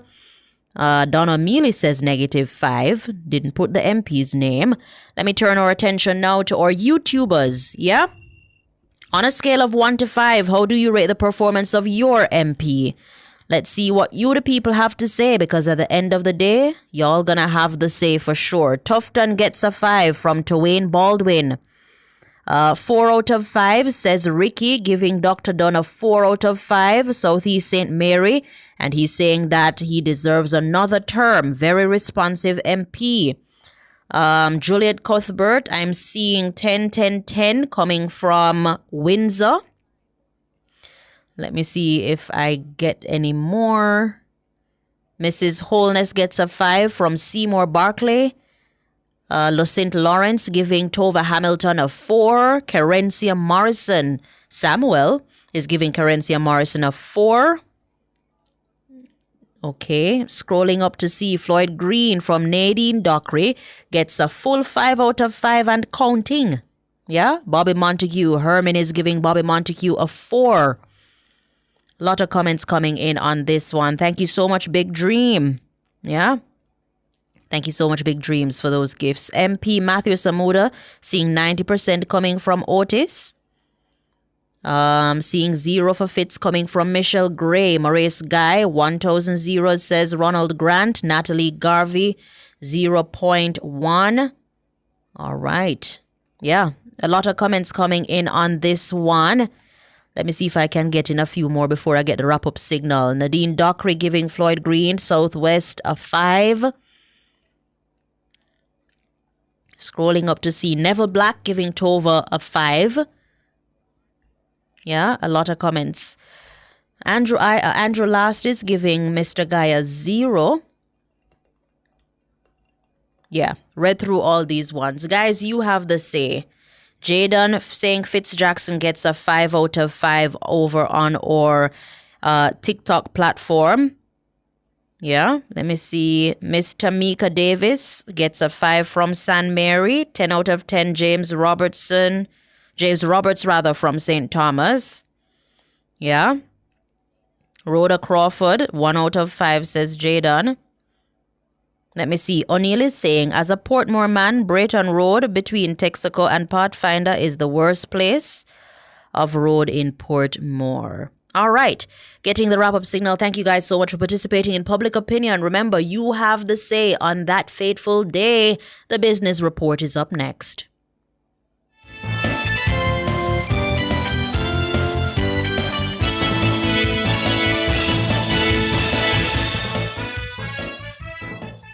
Public Opinion was brought to you by Cleasing Industrial Supplies Limited, industrial automation and control solutions. Drive the most exciting new vehicles in Jamaica. Schedule your 2024 Ford Ranger pickup or Ford Everest 7-seater SUV test drive now. Call or visit KIG today. The time by KIG is 6:35.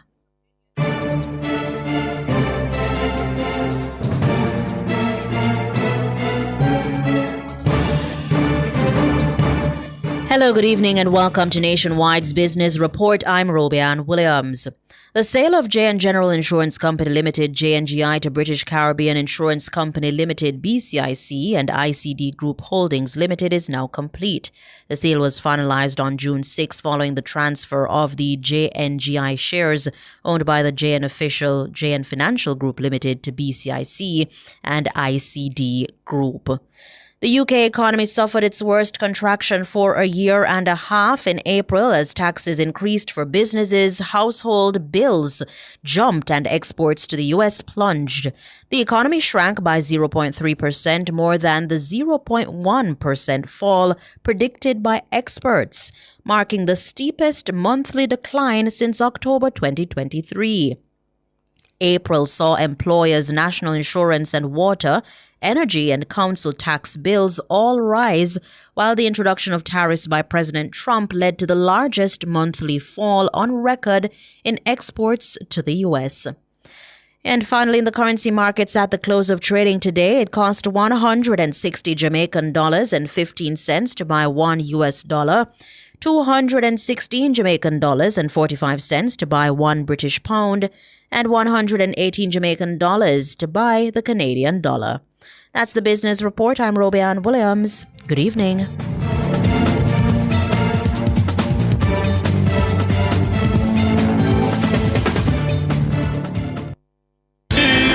Outperform, outlast, with top performance, Jackama, reliable, full stop, not comma. We have the expertise for drilling and demolition. We have the power tools for plumbers and electrician. Fan select tools, free parts and free repairs. 3 parts, free repairs. 2 to 3 years. Hilton, available at Delta Supply, 106 Hagley Park Road. Call us at 876-302-61124. Delta Supply, we service what we sell. Kingston Wharves Limited urges the public to be on the lookout for unscrupulous persons using the names of company officials to defraud unsuspecting persons under the guise of selling motor vehicles and other equipment. Kingston Wharves does not sell motor vehicles, neither does the company conduct auctions. If you encounter any such persons, report the matter to the police. Make a toast to your future. The JTA Cooperative Credit Union is by your side. All educators, the best is what you deserve. We'll keep your dreams alive. Competitive loans to help you grow. We'll take you higher. Great returns on your savings. A bright future is in the making. Build the best you with the best credit union. We are committed to serving you. JTA Cooperative Credit Union, serving our members, impacting lives positively. Tired of waiting for your ride? Want safety and peace of mind on every journey? Amber On Time is here! With verified drivers, real-time vehicle tracking, and panic button with armed security response, your safety is our priority. Reliable service, easy booking, premium experience, it's all just a tap away. Download Amber On Time today! You've led teams, built businesses, and influenced change. Now, lead research that transforms your field. Apply now for the University of the Commonwealth Caribbean's Doctor of Business Administration or Doctor of Professional Practice. Flexible, research-based, and designed for working professionals. All UCC programs are accredited by the University Council of Jamaica. Learn more and apply online at ucc.edu.jm. UCC, fostering leadership and innovation.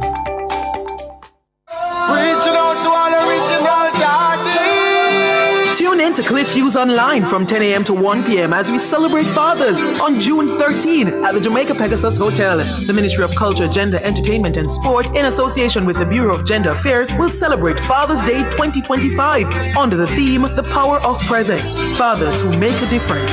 #Daddy is Home. Activities begin with a spa day on June 11 at the Ministry's Roof Terrace with outstanding Fathers Award recipients and Ministry staff members who are fathers receiving pampering, refreshments, and games under the theme, Caring for the Caring Dad. The grand celebration is set for June 13 with the Outstanding Fathers Award ceremony where 60 exemplary fathers will be honored at the Jamaica Pegasus Hotel. So tune in to Cliff Hughes Online June 13 from 10 a.m. to 1 p.m. Catch the live stream on our YouTube channel at Nationwide 90 FM Live 2. All this and more only on Nationwide 90 FM, the new revolution in media.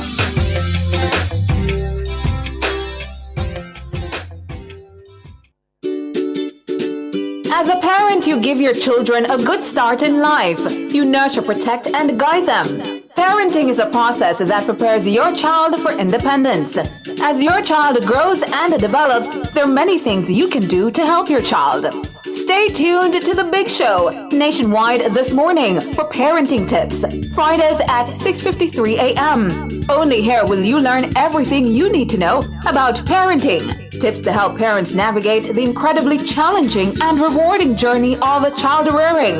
Parenting tips on Nationwide at 90 FM, the revolution in media.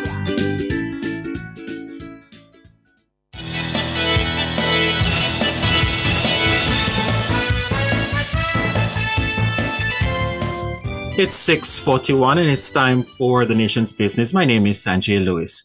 Education Minister Dr. Dana Morrison-Dixon says the ministry has deployed multiple initiatives aimed at improving the literacy rate of primary and secondary students island-wide. She was reacting to a Gleaner report that several students in the first form cohort at Pembroke Hall High were either unable to read or could only do so at the third grade level. It's always sad when you see those reports, and it is the reason why we are focused on literacy. And you would have heard me announce that come September, from grade 1 to grade 3, we are timetabling reading. It had been taken off of the timetable some time ago, and we are putting it back on the timetable because we cannot afford for our children to leave primary school not literate. We've put in some new programs. We call it the tactical approach, where we're focused on literacy in those schools that are challenged. And so our reading specialists are working with them. We're doing more interventions, and come September, for all of those schools, the children will now get breakfast. Senator Dr. Dana Morrison-Dixon, Minister of Education and Youth. She was speaking at a post-cabinet media briefing on Wednesday at the office of the Prime Minister. Principal of Pembroke Hall High, Reverend Claude Ellis, says the school has put programs in place to address the poor literacy level of students. When we saw that many of our students were operating at a lower level, we decided that we would limit the number of subjects that the grade 7 cohort would have. And so they started doing 6 subjects rather than the normal 15 subjects. And we focused the time that we took from the other subjects on literacy and numeracy. And we even implemented last year a mandatory summer school for our grade 7 students who we found were not reading at the level that they should be reading. Reverend Claude Ellis, principal of Pembroke Hall High. He was speaking on Nationwide at 5 on Wednesday. Reverend Ellis says parents' full support for the remedial programs implemented is crucial. He says parents are as important as the school and the education ministry in the push to improve the situation. Well, joining us now to discuss further is the Director of Region 1 in the Ministry of Education and Youth, and that's Otis Brown. Good afternoon, Mr. Brown. Good afternoon to you, and thank you very much for having me here. Wonderful, always a pleasure. Now, the Education Minister mentioned several initiatives that have been deployed to address the challenges that we're seeing. Give us an overview of the specific strategies currently being implemented across Region 1. Well, as you said, the Ministry of Education, Skills, Youth and Information is making a determined effort to tackle literacy to the extent that the literacy rate of our country can be much higher than it currently is.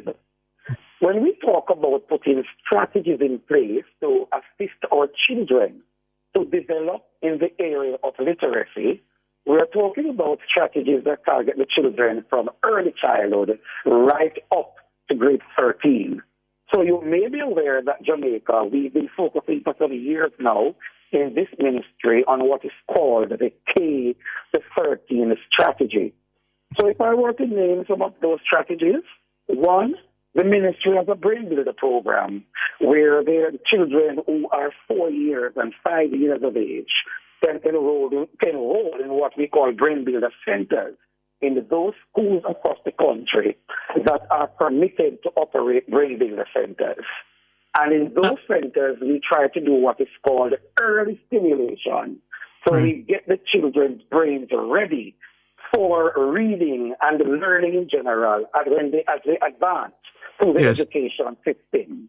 So, Mr. Brown, before you go further, help me to understand, how long ago did the ministry implement this program that you're talking about? We're talking about a strategy that has been implemented well over 8 or so years now in the Jamaican education system. Mm-hmm. So if it has been implemented over 8 years ago, what is it really working? Because based on what we're seeing from Pembroke Hall, students are leaving primary school not being able to read, and some are able to read at the grade 3 level. So is the program really working as effective as it should? Yes, sir. I can tell you that the program is working because we see where the system is making incremental movements as it concerns the matter of literacy. Jamaica's literacy rate is nearly 70% at this time. And based on recent checks that were done and the tests that were administered, we're expecting that when those results are out shortly, this rate perhaps is going to be even higher.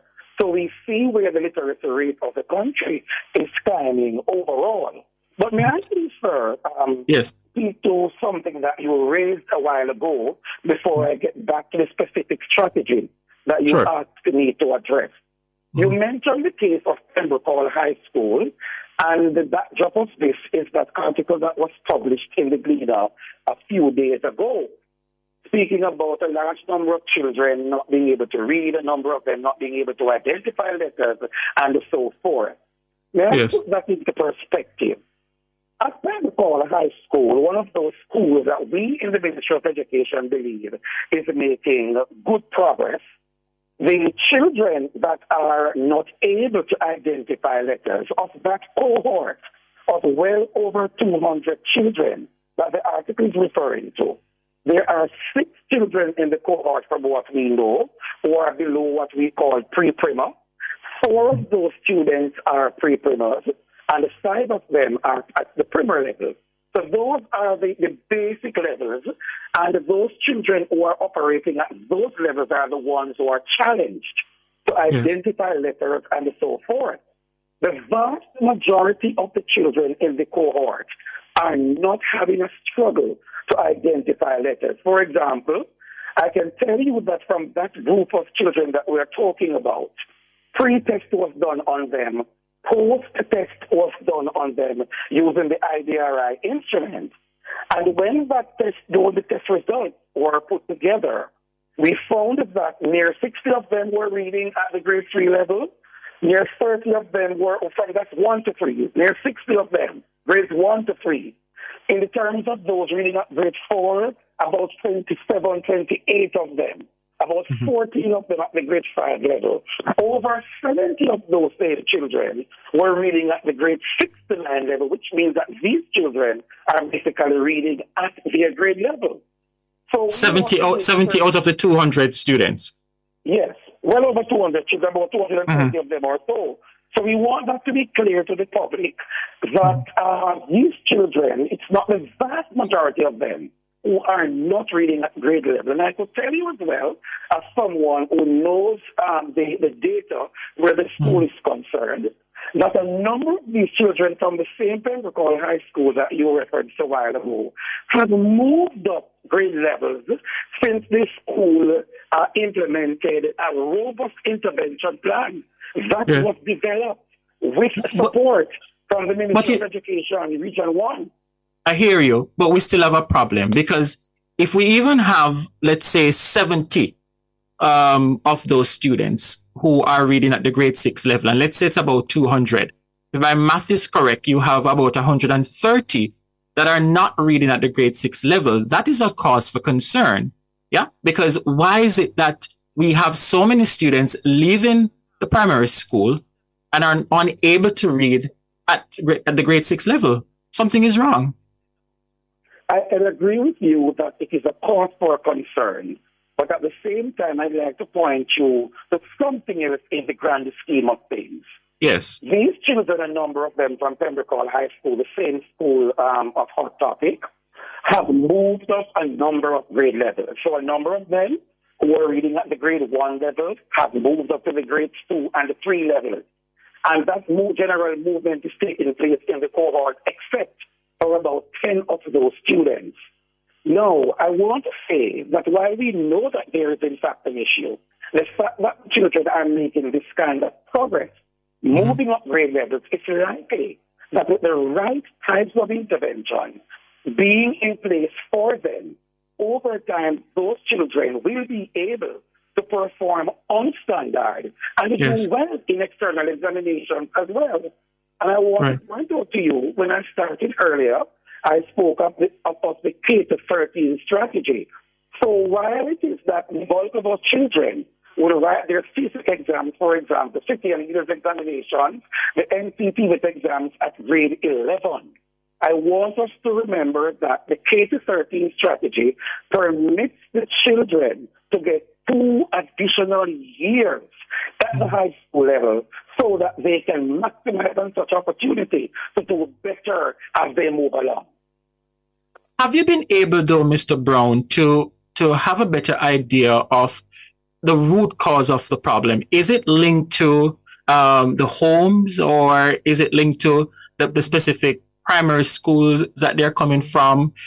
What is that link? Where is it that we've gone wrong, that we have so many of these students not reading at the grade 6 level? A number of factors are affecting our children where reading is concerned. A number of children may be coming from economically disadvantaged situations where, they do not attend school as frequently as they should attend the school. Some of them are coming from homes that are broken, and the issues internally, they do affect them. Some of them are coming from circumstances where the absence from school is due to community violence and so forth. And of course, in some instances, we know that there are pedagogical issues in some of our institutions that we also have to address.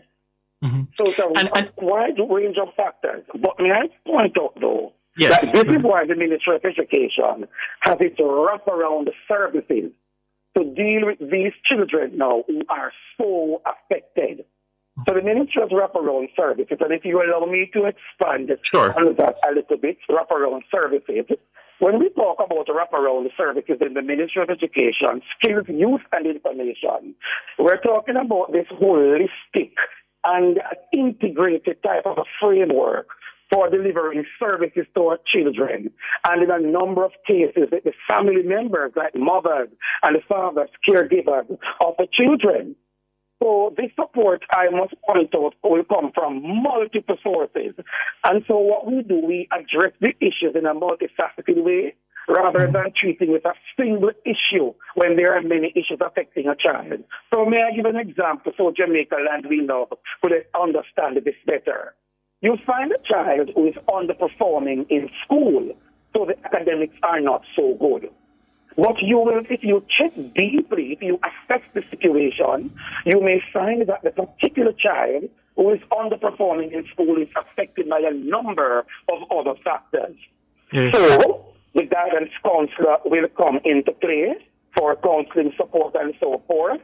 And you know it's a financial issue like for transportation. The ministry now has a national rural school bus program. Then you may find the child is being abused. We may need to get support from the CPSSA. And if there's a parenting issue, because we assist the family members too, we may need to get some support from the National Parenting Support Commission. And that is why I use the term holistic when I started telling what wraparound services are. Yeah. May I go back now to the specific strategies that you asked for earlier? Yes, please go ahead. All right. Number one, the Ministry of Education is rolling out what is called the CIA roadmap at this point. So it is a curriculum, instruction, and assessment roadmap that will guide teaching and learning in Jamaica. So this is a strategic kind of a reform policy implementation plan. And we are using it now to unify and streamline instruction and the strategies that we use to teach the children system-wide in Jamaica Land we love. Is it just is this at the high school level, the primary school level, or at all levels? We start right at kindergarten, and it's going right up to grade 13. That's a CIA roadmap. So you're finding that teachers are going to be trained to address teaching and learning in a way where they can craft out plans to cater to the learning needs that they identify in our children. One of those things that we are focusing heavily on as we deal with the CIA roadmap, as we roll it out across the island in our schools, is a matter of what is called the individual learning plan. So we look at what may be affecting a child in the classroom, and the teachers are asked now, they will be trained to develop those individual learning plans to tackle the needs that they find affecting the particular child. And then there is what is called the tactical approach. The tactical approach is a strategy that we rolled out in October and November of 2024. The tactical approach, it has 3 major pillars. One is called performance tracking and the celebration. The other is called extended learning and the teacher support. And the next is called accountability. I'd like to point out that on the performance tracking, what we are doing in this case, we are training our schools, the leaders and the teachers in our schools, to be better able to use data to inform their teaching practices. We want that to be done. So they develop intervention programs from an informed position, and that is using the learning data from the children that they have entrusted in their care. Let me understand, Mr. Brown, this CIA program that you're making mention of, you said that it started to roll out in some of the schools. What's the projected timeline in all our schools in Jamaica, and do you have the buy-in of the JTA on this one? All right, so the CIA roadmap, as I said, the curriculum implementation and assessment roadmap of the country, sensitization sessions have been held with different stakeholder groups in the system. So the principals have had their sensitization sessions. The board chairmen have had their sensitization sessions. And now across the 7 regions, the administrative divisions of this ministry, we are now starting the training exercises for the teachers in our schools to understand the CIA roadmap. You're asking if the Jamaica Teachers Association has the we from the ministry have the buy-in from the JTA. And I'd like to point out that number one, in this ministry, there is a monthly meeting set up with the Jamaica Teachers Association, where the Honorable Minister of Education herself, the Permanent Secretary, Chief Education Officer, the technocrats of the ministry sit and discuss a number of things. It doesn't mean, though, Mr. Brown, that you have the buy-in, because on several occasions I've spoken to various JTA presidents who have sat in those very meetings and they disagree with the position put forward by the minister or the ministry. But may I say to you, though, based on what I know, I do not know of the JTA having an issue with the CIA roadmap. It does exist. I suppose we do not know as yet. Yeah. So, yeah, because this is critical and what you're outlining is very comprehensive. It is needed because the problem that I'm seeing is that we're identifying that these students are unable to read at the grade 6 level when they start high school, and we need to track it from a very early age so that we can fix the problem before they reach to the high school level. So it will be very interesting to see if we have the buy-in. But when is it that we'll have the full rollout? Here you talk about the sensitization, but I want to know the finalized date on when we will see it fully implemented in our schools. September of 2025. September of 2025, we'll see that. That's right. And may I please too? Yes, sir, go ahead. Mention, because you're talking about the, tracking this from an early stage. At this point, the Ministry of Education is also doing what is called the early reading intervention training for the teachers of grades 1 to 3. We are now at the stage, as I speak, we have the persons who are identified to be trainers. At Hilton Rose Hall Hotel in Montego Bay, they are being trained so that they can train the teachers of grade 1 to 3 to teach reading in a deliberate way beginning in September of 2025. So what is happening is that we want all teachers of grades 1 to 3 to become teachers of reading. So no longer will you only do reading in the language arts window when you're teaching language arts, for example, at the primary school, but you are going to do reading as a timetabled subject, grades 1 to 3. And if the school is one of those institutions on the National School Learning Intervention Plan, that is the NSLIP, those children should be taught reading in a deliberate way, timetabled reading from grades 1 to 6 and not 1 to 3 only. So we are making that deliberate effort to have our children improve, and while we are doing that, we are making certain we build the capacity in our teachers so that they can deliver using the correct and good pedagogical approaches that will in fact benefit our children during these teaching and learning episodes. And just before I go, I want to know the situation that we see at Pembroke Hall, how widespread it is across other high schools in Jamaica. Yes, a number of our high schools in Jamaica do struggle when it comes to children's performance in the area of reading. Currently, we have the NSLIP program that I spoke of earlier, the National School Learning Intervention Plan, and we have about 56 of our high schools under that program.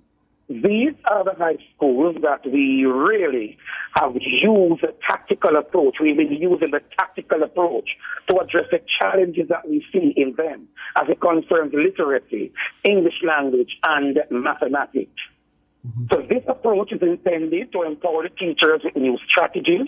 We've been doing training of departmental heads English language, mathematics, for language art, and so forth, so that these teachers can be, empowered to use better pedagogical approaches, like I said before, to impact the children's learning to the extent that we will see a significant reduction in the rate of illiteracy in the country. Otis Brown is the Director of Region 1 in the Ministry of Education, Information and Youth. Thank you as always for your time. You are most welcome. All the very best. I really hope that we have the buy-in of the JTA with this one, because based on what Mr. Brown just explained, we need this comprehensive program within our schools. We cannot have students at first form at the high school level and they're reading at the third grade primary school level. That is unacceptable. We take the break and then we'll have the Watchman and then we'll come back. Together we just go to the break and then we come back to take your calls.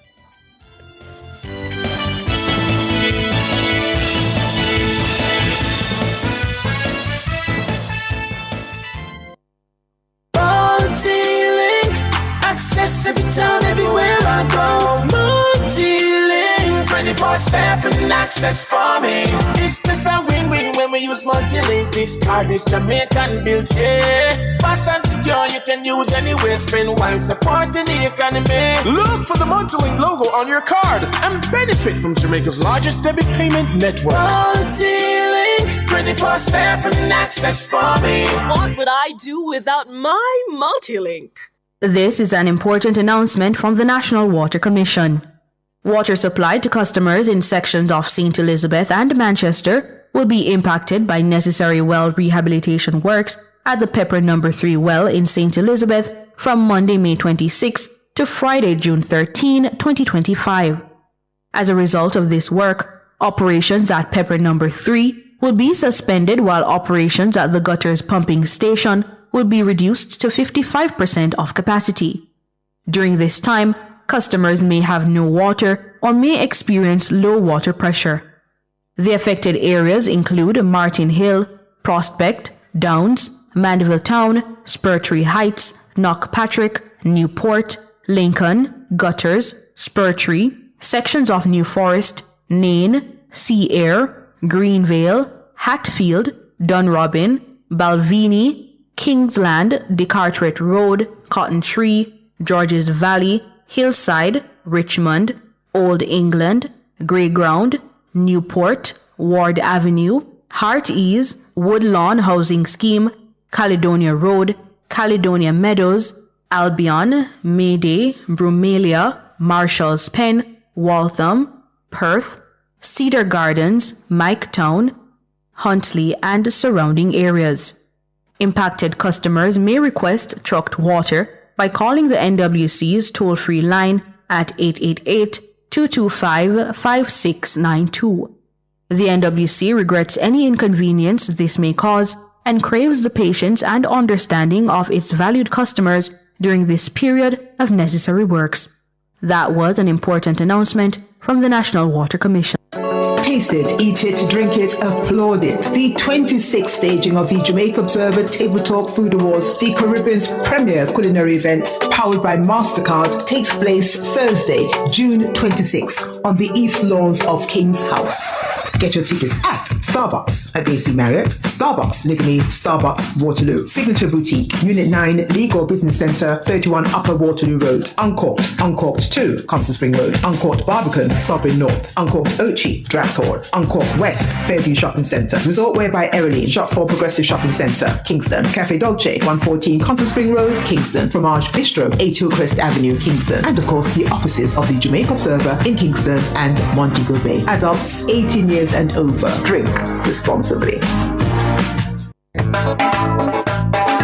It's a party Labour rights, the Jamaica Labour Party active and strong machine moves into East Central St. Andrew for their constituency conference. Hosted by constituency chairman Davion Vassar this Sunday, June 15, Tarrant High School, 5 p.m. Come here, Deputy Leader Desmond McKenzie, constituency chairman Davion Vassar, guest speakers Delroy Chuck, Robert Morgan, Floyd Green, Rhoda Crawford, Senator Apka Fitz-Henley, Councillor Beverly Prince, share messages of action, hope, and prosperity. Labour rights were ready. No hassle with Vassal. East Central St. Andrew. We are going to take over the place. We choose Jamaica. Labour Party marching, Labour Party marching, marching on to victory.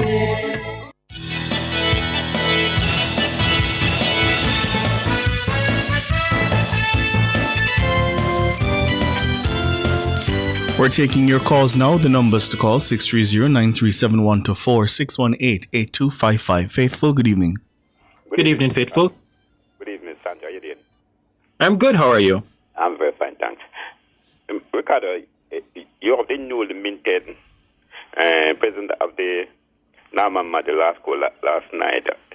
I like the energy. I like the energy that was given off. It sounds very positive, as if to say it mean well. And that I'm expecting good things come from, well, not that good thing was not coming, but good thing continue coming from Norman Mandela School. Yes. Yeah, I like the give now. This seems like it mean well for Jamaica, mean well for the last school and for the Caribbean. I think if we can't understand, we have far way to go. Yesterday in the Parliament, what is your take on the Auditor General remain and the Integrity Commission, one way or either? Sanjay, you want to take that first? Go ahead, Ricardo. You got that one. Right. So here's the thing. And let me start by what I saw in the Gleaner this morning, because my very good friend Daniel Archer is quoted as saying that it is a step towards tyranny, I think is what it said. She was quoted as saying, and I have never seen such hyperbolic and inflammatory language. And I wondered to myself, what exactly about that move would signal a step towards tyranny? And you have to ask yourself if similarly situated democratic countries who do not have an Auditor General sitting on their Integrity Commission are existing under a tyrannical regime. I don't think any reasonable person could say that.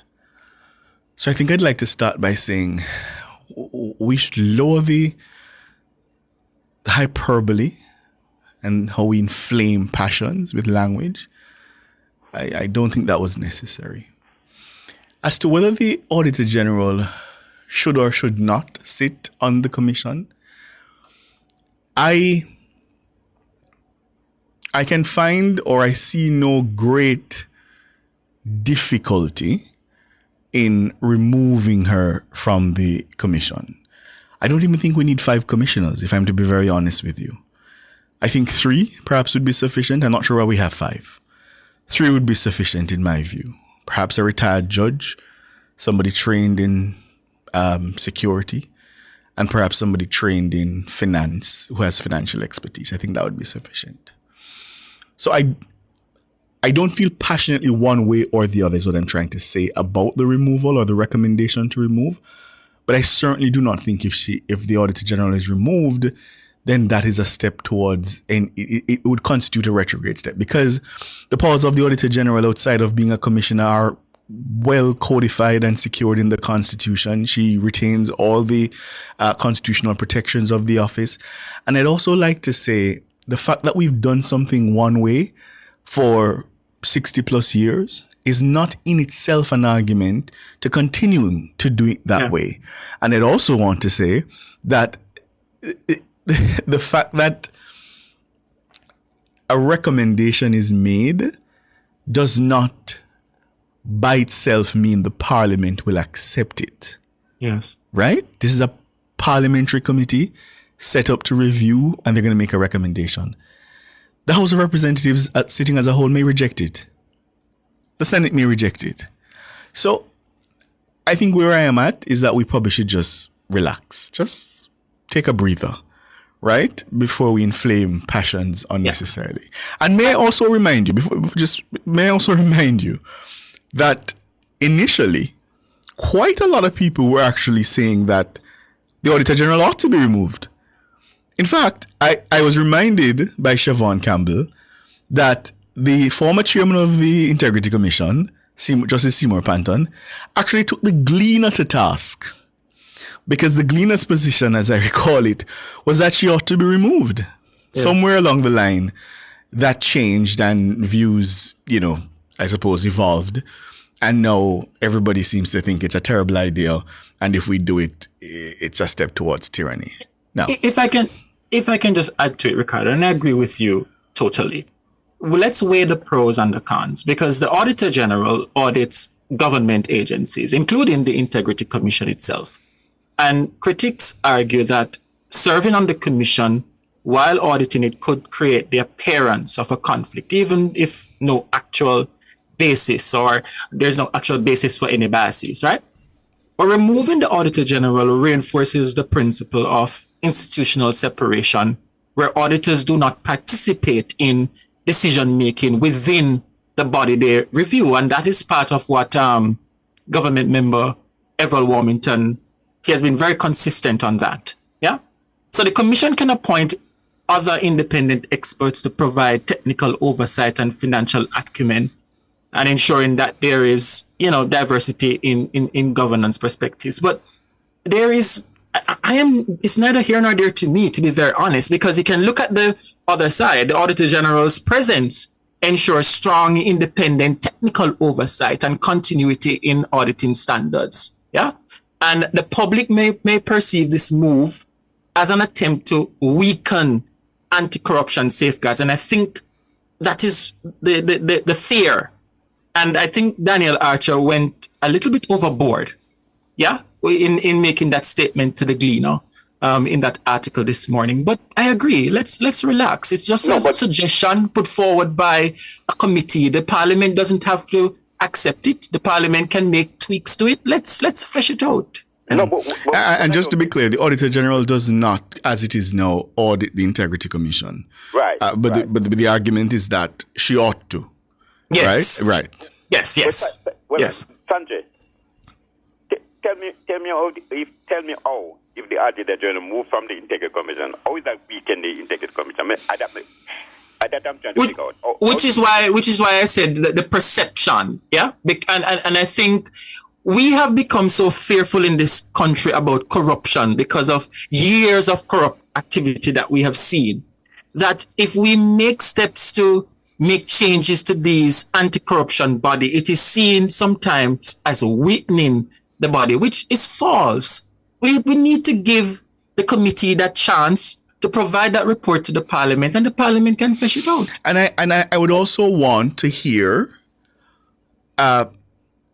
stronger arguments. I think Jeanette Calder, who was also quoted in the Gleaner's article, was far more nuanced and reasoned in her commentary. I'd want to hear more arguments as to why people think it would weaken it, Faithful, right, because I haven't heard very except to tell me, that it's going to be tyrannical or no. That's not an argument. You're just trying to scare me into agreeing with you. Mm-hmm. I would want to hear more reasoned arguments. And I think Jeanette Calder started to put forward those arguments. But yeah, certainly when you come to me with words like tyrannical, my ears immediately shut because I think to myself, no, please, you're not really serious. Believe me, I'm not pretending. I am puzzled to some of the words that I'm here using. I was listening to a talk show this morning, and it was just the same language that the way things are going seem like we are leaning towards turning. We are trying to weaken institutions. And in my mind, believe me, I am not the brightest guy around town. And in my mind, that's we lament every day, that waste of the Integrity Commission is the Parliament that's there to reform it, to straighten it, to do what they want to do. So they can make a stand with what they want. But I don't know. I'm trying to work out in my mind where this studies take it from, and it seems to me some person who have ink feel to themselves if things do not go the way that they feel that they should go. It is judgment. Yeah, I was asked to find the article. It was a letter to the editor by Justice Seymour Panton, written on August 19, 2019. And in relevant part, I'll just read what he said about the Gleaner. He says, over the past several months, notwithstanding Gleaner writings to the contrary, I, along with the other commissioners, have had the opportunity and privilege of attending to the duties imposed on the commissioners by the Integrity Commission Act. There is no doubt in my mind that the contribution of the Auditor General has been of great value and importance to the Commission, and so it should remain. Then he goes on to say, I trust that the Parliament, which represents the people, will accept my reasoning on the matter. And here's what he says. The agitation by the Gleaner for the removal of the Auditor General should cease. So clearly in 2019, Justice Seymour Panton had formed the view that the Gleaner supported the removal of the Auditor General. And I heard Donna Scott Motley in the Oversight Committee, the Joint Select Committee meeting, saying that she also thought the Auditor General should be removed. I'm not sure what changed, why suddenly everybody thinks it's a terrible idea, but there was at the time a consensus, certainly outside of the Commission, that it was probably not the best fit. Something changed. I'm not sure what. Billy, let me tell you what I think changed. I think we in Jamaica, we sometimes become too hypocritical. I think it's a political season we are in, and people are going to the lowest part. I don't know. Believe me, I'm not pretending. I'm just sometimes wonder, you know. And most people. You know what? Here's my fear, Faithful. Here's my fear.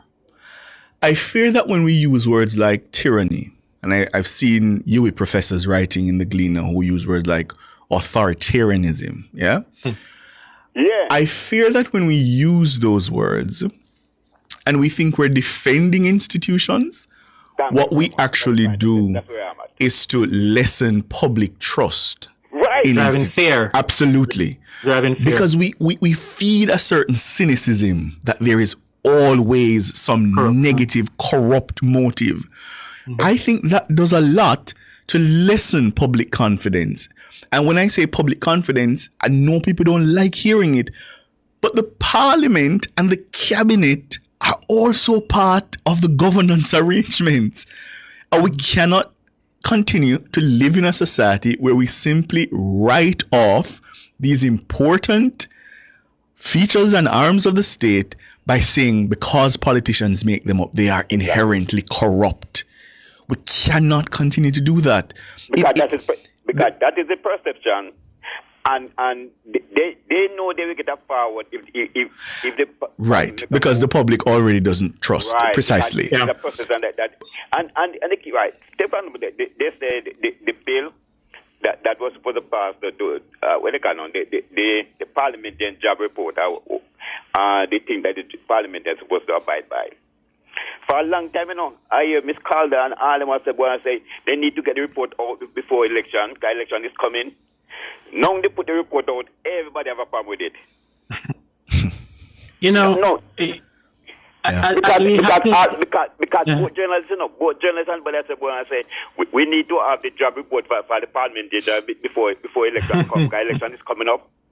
And I said, when I heard it, I said, Mr. I bet you if that ever come out, everybody gonna have a problem with it. Yeah, I think the assumption, as one of my favorite authors, Chimamanda, said, the assumption of good faith is dead. People don't give the benefit of the doubt anymore. There's just deep cynicism and distrust. And I don't know that a democracy can continue that way. Appreciate the call, Faithful. Ricardo, before we go to the next caller, just listening, I wonder also if the Integrity Commission has really proven its worth. And we let's look at it, because the Integrity Commission was meant to be a stronger unified body than what we had before, which is merely the Office of the Contractor General.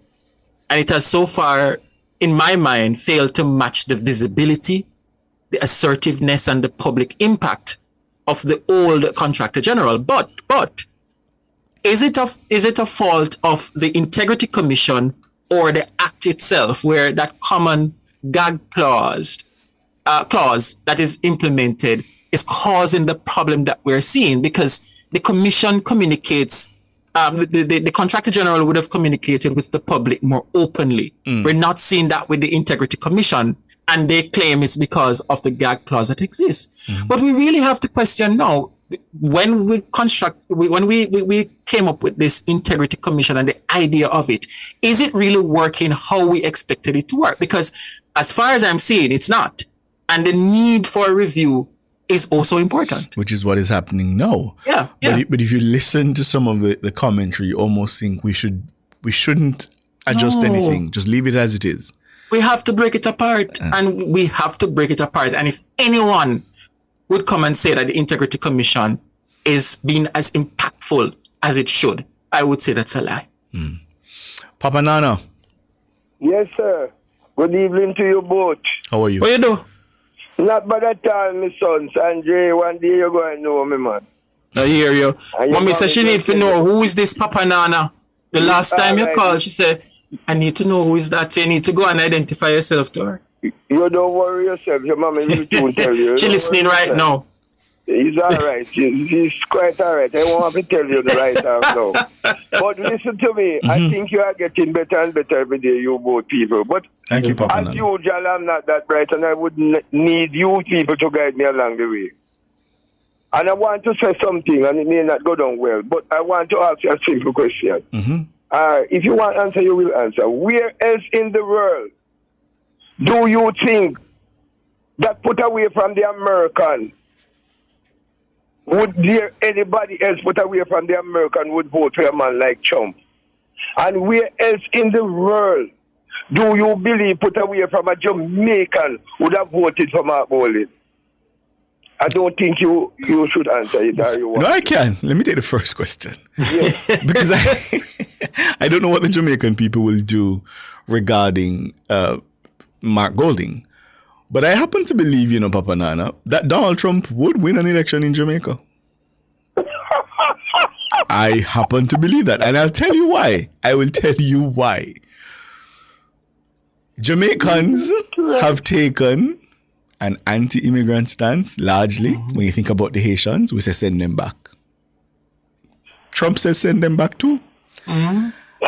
Jamaicans are conservative as it relates to their religious outlook. Donald Trump purports to be conservative in his religious outlook. Yep. Jamaicans are largely anti-abortion, so is Donald Trump. Jamaicans are largely anti-same-sex rights, so is Donald Trump. Jamaicans believe in, I think, broadly speaking, sound fiscal management and discipline. So does Donald Trump, or so he says. So he says. So if I Jamaicans believe in a strong, robust security response to crime and defense issues. So if I go down the list in a Papa and I start to tick the boxes, yeah, man. I don't know. Trump might win in a landslide. Yeah. Listen to me. So the question you need to ask now, Papa Nana, the values that Trump put forward, are those the same values of a Mark Golding? Yes. You think so? You think so? You think so? Man can see that. Okay. Yes.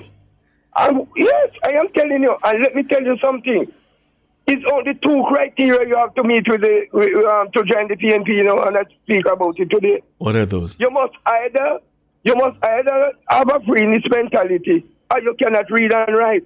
And I don't want you to tell me now, because there's a lot of caller maybe on the line. I want you to tell me the illiteracy rate of the American and the illiteracy rate of the Jamaican. And then you will see what I am trying to tell you about. All you have to do to join the PNP, freeness mentality. I don't think so. No, Papa Nana. And you must be able not to read and write. No, Papa Nana. No, man. I don't think so, Papa Nana. I don't think so. No, man. You have good, I dare say, good comrades who who are well knowledgeable and do their proper reading. Sanjay. Ricardo. That's Ricardo. Ricardo, Yeah. you are making a mistake. It's not PNP. It's the rise. It's two opposition, the government fighting. Oh, I see. Oh. You have the rise and the PNP. Oh. The So, rise are, the PNP are decent people who use. so you're talking about the Rise faction. The rise is the problem. Oh, I see. Okay. You didn't know that. Well, you're telling me. I don't know PNP business as well as The you. rise is the problem, and I told him when Mark Golding was coming in. A matter of fact, he's so intelligent and he's so poor that not even the house that he lives in belonging to him. He don't have nothing. Poor thing. He don't have nothing. God Almighty. Good evening. Goodbye, Papa Nana. Goodbye. You're not put with no trouble. God bless you. I hope All the best. them not sell him out. Errol, good evening. Errol? No, not hearing Errol. 630-9371-4, 618-8255. We're taking your calls. Cleveland, good evening. Yes, good evening to you both. Good evening. Hey, Cleveland, how you do? Well, I'm going to tell you, you can have some high-class discussion What do you mean? on the program. What's up? What do you mean? Can't keep up with them people big chat at all. What kind of big chat, Cleveland? Anyhow, I just want to congratulate one of my sons Okay. from the area, Courtney. Yes. Handle himself quite well, man. Oh, this is Courtney Smith we had earlier. Yes, man. Oh, he's yes. from your area? Yes. Oh, nice. Okay. No, man. Yes, and I'm proud of him. Yes. Quite knowledgeable. He was quite knowledgeable. Him know it. He was quite Yes, knowledgeable. If I'm listening program, you know. Okay. Call him afterwards. Nice. Well, I do have a phone number for him, you know, but it's just Oh. when we buck up. When we buck up, you know, Yeah, he was quite knowledgeable. Yeah, man, he is. What's the problem, sir, if the Auditor General should take off of the IC Commission? What was it? Is it just something it would be done illegally? I No. know Mr. Golding is going about it. Can't be legal. Parliament. Be illegal. Parliament can do that. It's not Yeah. legal. But you don't have to be there, or the Auditor General don't have to be. I want to be educated. I want somebody to make the case to me, and perhaps I'll give my friend Jeanette Calder a call. Just have a chat with her for her to spell it out for me. I don't, on the face of it, see what the issue is. Because my thing is, Cleveland, even let's say she's there in an advisory capacity, yeah? To provide necessary information to the commission. The commission can always the commission The can same always, referral the same referral system that exists that's about to say. with the FID and Yes. TAJ can exist with the office of the Auditor Exactly. General. Yeah. So they can sign an MOU with the Auditor General's office for that assistance. Yeah. So I'm not sure. I honestly don't know, Cleveland. That's why I say I don't feel strongly one way or the other. But on the face of it, I don't see I don't see tyranny. Let me put it that way. Let me tell you something. I hear you saying it, you know, Ricardo. We're weak in all of these places. You think, if government should change, we're going to just jump and believe anything coming from out of these places? Here's part of the problem also, Cleveland. For a very long time, and we said it earlier, corruption in this country was deep-rooted. Yeah? And what we have been trying to do is add laws upon top of laws to ensure that we are nabbing the individuals who are corrupt and ensuring that the system catch those individuals. But what now happens? The system becomes so cumbersome that we want to procure a laptop or something else for a ministry. It's a long process. Yes. And I agree, Dennis Strong said it rightly on several occasions. We need to simplify the process. Of course. And maybe this look at the Integrity Commission, as I said earlier, it is needed because I don't think the Integrity Commission is as effective as it can be. Not at all, sir. None of these places, all of them going to just break down slowly but surely because from the PNP, don't have them people in there for give them news. Something wrong with these places. You see? Aside them have all of them people itch up in these places and I expect we must bind to everything they put out there about people who they don't support. There's a problem that I have with the opposition, and I've said it before. yes, you're there as the watchdog of the government. Yes. But when you burn the house down, everything you oppose, when you burn the house down, and then when you become the owner of the house, what's going to happen? Where you going to build? What you going to build on? I don't know. Huh? And that lady Miss Candace as a troublemaker as far as me. No. I won't go there though. From the moment she wrote that report and up to this day she don't apologize but to be fair to Jeanette, and Jeanette is someone that I have known because of radio, and I've spoken to her off air. She's quite knowledgeable about the things that she speaks on, and Jeanette is also gracious in apologizing if at any point she gets it wrong. Yeah? But some of her points are valid, you know? I wouldn't say that she's a troublemaker. That's going a little bit too far. No, so I'm going to take back that one, the car teacher, so me see it. Anyhow. Take care of yourself. All right, Cleveland. All right, Cleveland. Errol, good evening. Bless up, Sanjay. What you do? Ricardo. Good evening, Errol. Wow. Let me tell you. The PNP party, no dog, you know. PNP party must have come in at the 2019, when them invaded, the rise them invaded and liquor Peter Philip. You understand? But you know, see Mark Golden come in, or Mark Golden say, bringing the thing together and time come. What you talk about? I just chat man. I rise united, I go on and no, man. But when me I say still, you know, man, everything the government do, them try to burn it down, as well as say, so when them go in, whatever go build pan. Because they don't burn on everything, you know. You understand? Yes. No, that thing again, I think my MP could have come in a meeting, big public meeting, and I come tell about him how cook chicken back the way. At least them this the people in a man. Who said them all cook chicken back get somebody? You know, your mother can say, come starting Friday. We're going to on the corner cook chicken back and curry chicken back and chicken and rice. Anybody hear that? Oh no, I never hear that. Why him say that? Never hear that one there, so. When them have them motorcade ready, your brother and them have them meet around at the office, so them McGregor replay back and you will find it. I'm looking for it to see if somebody got it. We're on the corner, cook chicken back, curry chicken back, and chicken and rice and play domino. At least them this the people and feel them back and them like trying to go PP truck. Oh, I know. I didn't hear that, Errol. I come to blind man say, well, I come start the country all over again, you know. And see, I just probably never put themselves in there. Everywhere they're going to bring down last hope on themselves. See the thing now you call him, you know, Straussman, because Straussman, me call him, because he feels like he had Strauss. Gone trouble him and them about jail. A lawsuit, I come at him again, you know. But let me tell you, man, they could have fly high, fly low, because anyway, you see them John Crowd, you know, and the whole 14 Paris, some have behind them, you know. I rather doubt that, Errol. I tell you, Ricardo, anyway, man, every that mean Brandigo Bay come, Westmoreland come, St. John's come, everywhere come, I saw them jam crowd, and you don't do that. And you go in the place to look to the people, and go, we don't start campaigning yet, you know.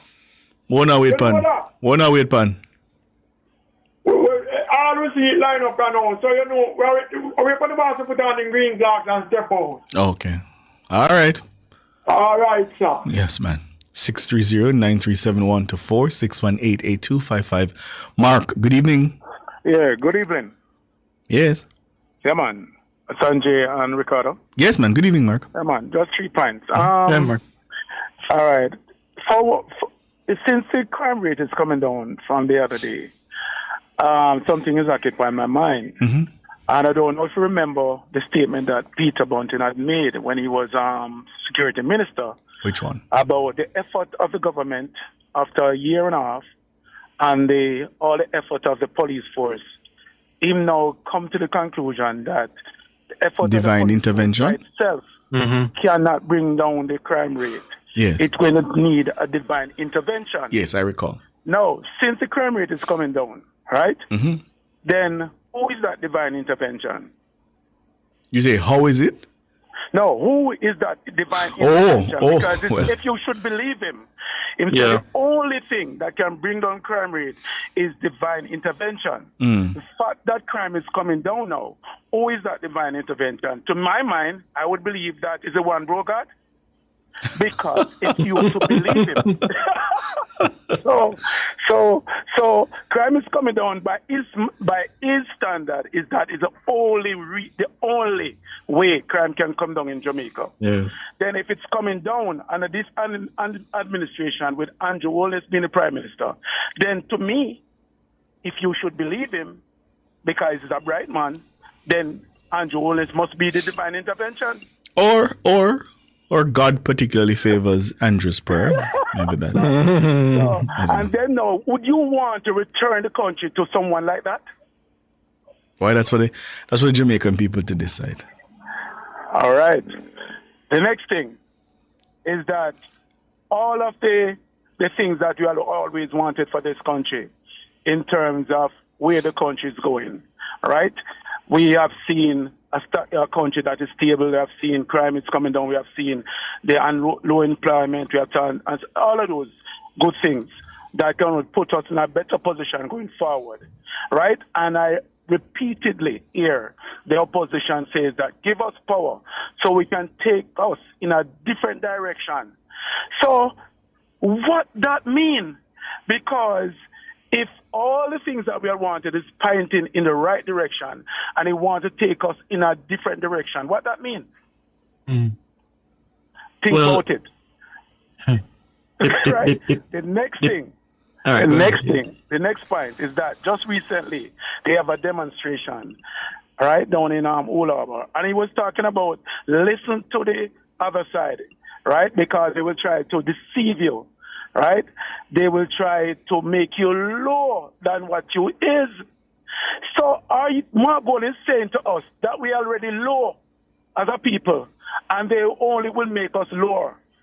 So that is only because if I understand the English, then if you say they will make you lower, that means you see us as already low as a people. And this is a white man talking. So me now having a problem and a challenge with that. Yeah. So I don't know how other persons read it, but as far as I'm concerned, if he's going to say they will make us lower, that means that he already think that we are low. Or else to read it, I don't know. Maybe you have a different interpretation, and maybe I'm not that smart. But as far as I'm concerned, you can't tell me if I'm wrong. Maybe now, when is Mark Golding himself to explain? Well, so that's crazy. All right, it's just start provoking. It's crazy though. No. You have a point though. You have a point. And I don't know what was in the mind of Mark Golding when he made that statement. Part of the challenge that I have, caller, is, and I've said it time and time again, I don't see the strategy of the People's National Party. It's like you're throwing things at the wind and you're hoping that something will stick. That is the challenge that I'm having. And if you're saying that you are government in waiting, or you are an alternate government to the one that is in power, you therefore have to show the people why they must elect the People's National Party. And telling people that time come, it cannot be enough. Yeah? I need to know if I am going to the polls to vote, why is it that I should choose the People's National Party over the Jamaica Labour Party? The Jamaica Labour Party is saying, continue on what we're doing. These are the things that we're doing. The PNP now has a responsibility to say, let us change course. These are the things that we will do if we form government. And I'm not seeing that. You're just throwing things at the wind. So you start, go ahead. Their strategy, to me, is the fact that they want to bring about something that aggrieves the people so much that they voted by default. Not to say what they can do better, hoping that something that can bring the government down so the people and them power just by default. Right? So it's not anything superior to what is happening.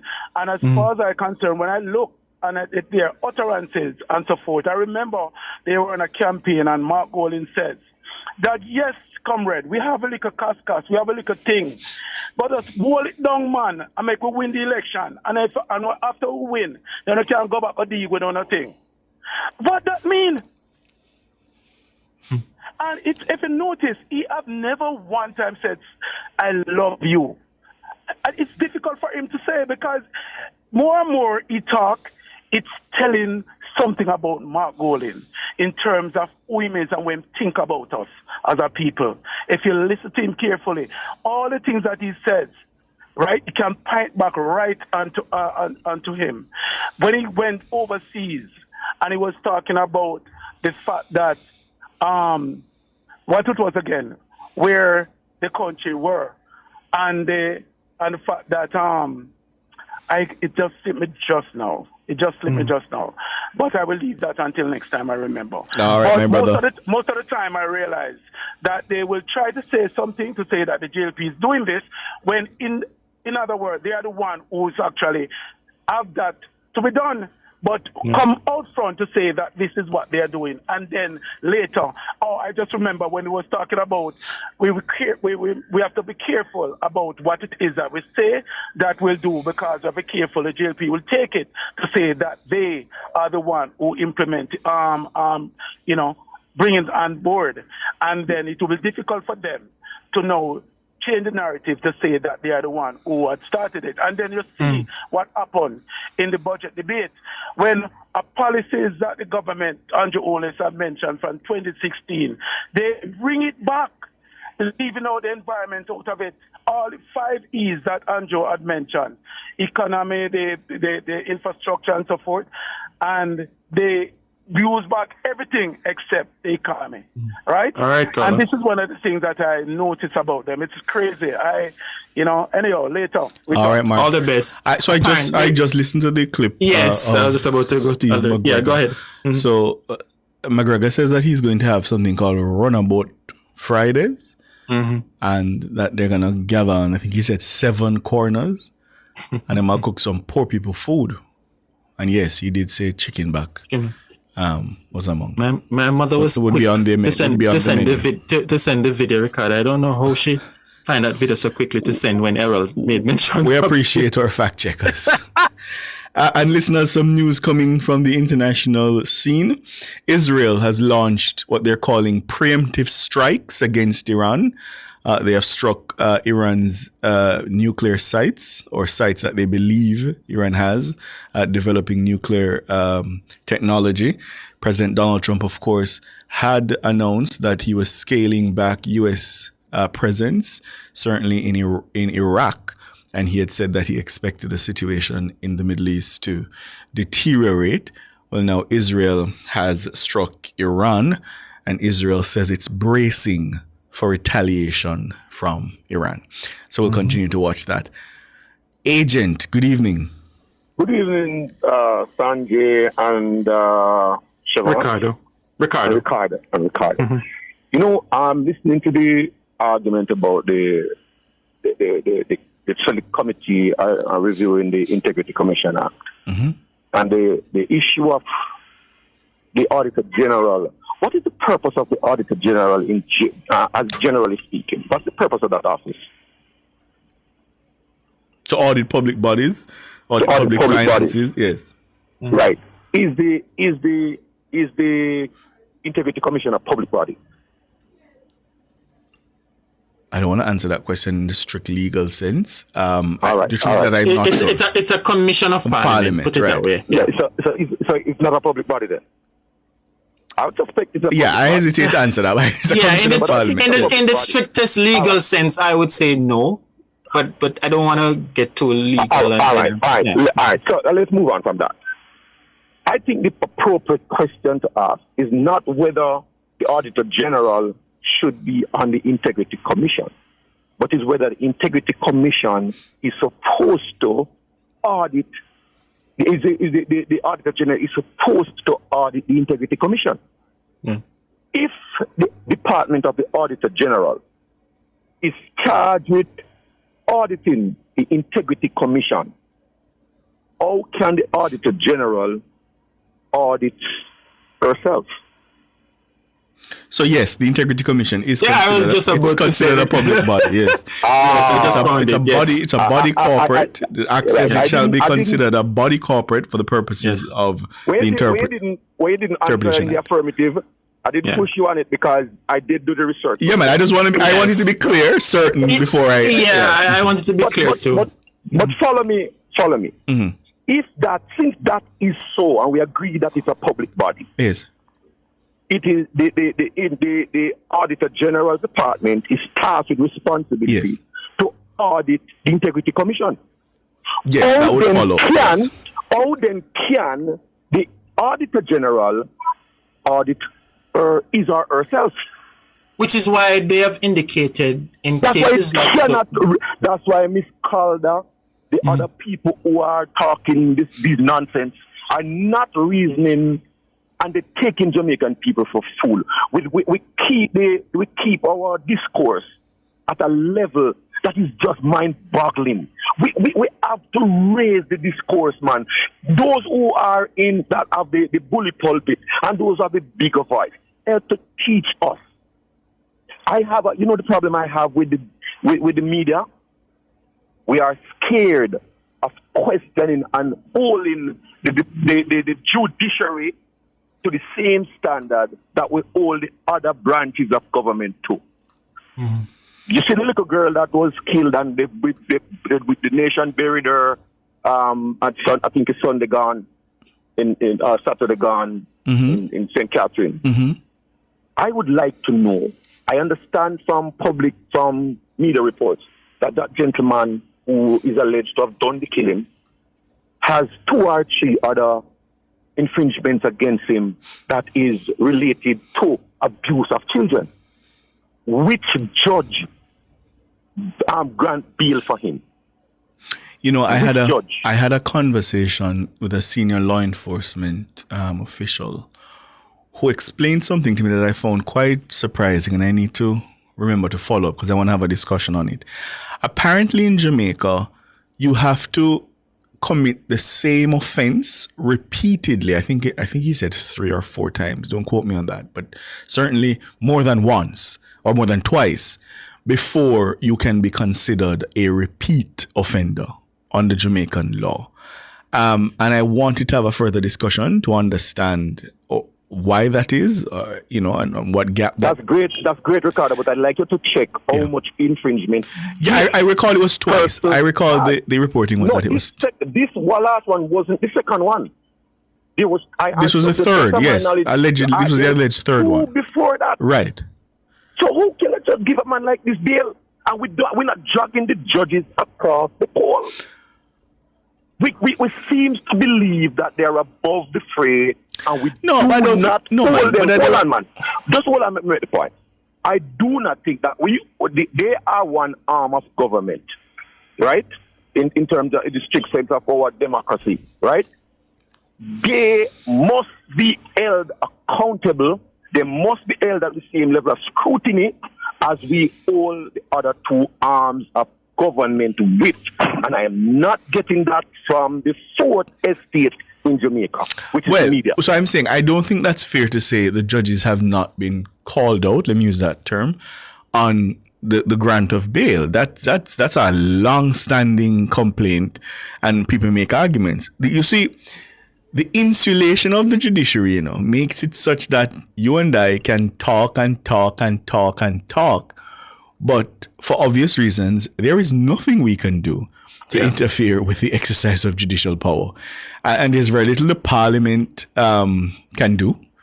That's just, as you rightly said. That's an area that we need to review as well then. I would be slow. I would be slow because... I'm sure you would be. No, the judiciary is independent for a reason. Should be. Yes. Should be independent. My difficulty is that sometimes I don't know where the balance should be struck. And that is my challenge, right? I struggle with some of it. Like the matters of security, I tell you, I was very surprised that the judges found that Jamaica's crime problem does not constitute. I was very, very surprised by that ruling. And exactly. And I don't hear an outrage from the 4th estate on it. The 4th estate must play its role. Put the judiciary under pressure. They cannot make a ruling like that. That don't make sense. We're killing more than 1,000 Jamaicans a year for so many years. I would also say that is not an emergency. Right, but I would also say, remember, there's an appeal process. So a lower court makes a ruling, you disagree with it, you take it higher. So take it higher. I want to be cautious about when we say pressure them and that kind of a thing, because the independence is important. Let me just add one thing before you come in, because I really think that a balanced approach is needed. One that, of course, as Ricardo indicates, preserves the judicial independence. But we want to push for and encourage greater transparency. And to be fair, the Chief Justice spoke about it, having more courts being open, recordings, etc., so that people can know what is taking place within the judicial system. So the balance has to be struck. We have to be very careful. And as Ricardo also indicated, you have a higher court that you can go to. If you don't agree with the ruling of one court, you can take it higher in some instances. Of course. Okay. Because let me just say one thing. Because those who are cynical, Dana Sanjay, will say that one kind of thinking, one ideology permeates at all levels of the judiciary. That's another problem. That they don't think there's enough independence of thought among the judges, that they all think one way. So that's another problem, because I've heard that argument. And which is why with the cartel case, many individuals have said, thank God for the Privy Council, because if it wasn't for the Privy Council, the ruling would not have happened. That's an argument that you hear outside. Let me make the last point. I know maybe there's somebody who's going to come in. When a lower court makes a ruling and it is overturned by a higher court, would it be fair to say the lower court was contravening the Constitution? No. And let me ask another question. If there is, based on the Constitution, if an issue which is an opinion in the Constitution has never been tested, is it law? We ask the question again. If an issue, if a issue or a constitutional position has never been tested in the court, is it law or it's an opinion? It would be an opinion. Yeah, you'd have a different. You'd have a different interpretation, right? Only when it is tested in the court and the court has come down on it. Yes. That's when it becomes law. Yeah, the settled position. If the Prime Minister takes if it's in the Constitution and it's a constitutional provision. No, man, he's saying if there's a difference of opinion, right? On how to interpret it. At that point, it is only when you see laws are established on case history. Only when it is tested in the court. That it becomes settled law. Right. Yes, that's true. I hear them knocking the Prime Minister. He used states of emergency, forward dated letters for the senators. You remember that? Yes. Contravening in the Constitution. Yes. I am saying, it was tested and it was proven to be wrong. Yes. Mind you, I disagree with that ruling. I should tell you, many lawyers disagree. I strongly disagree. I thought Justice Seymour Panton, who I believe wrote that, was dead wrong. Yes. I strongly disagreed with it. Because some individuals have said, just as how the Prime Minister can recommend to the Governor General to select senators, the provision is there for him to also recommend that they not serve as senators. Absolutely. Be removed. The bigger point I'm making is that if the Prime Minister, if the court rules on it, and the Prime Minister does it a second time, the court rule and say it is wrong. Let's accept that.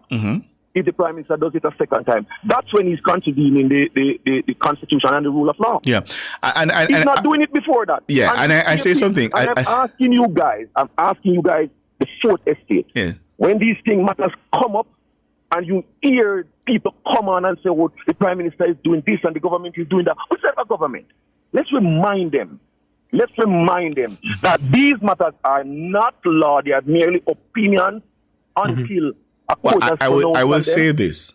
I have said that I don't like this whole business of how we keep score, because in more developed democracies, it's par the course almost to take an administration to court to test whether they are going too far.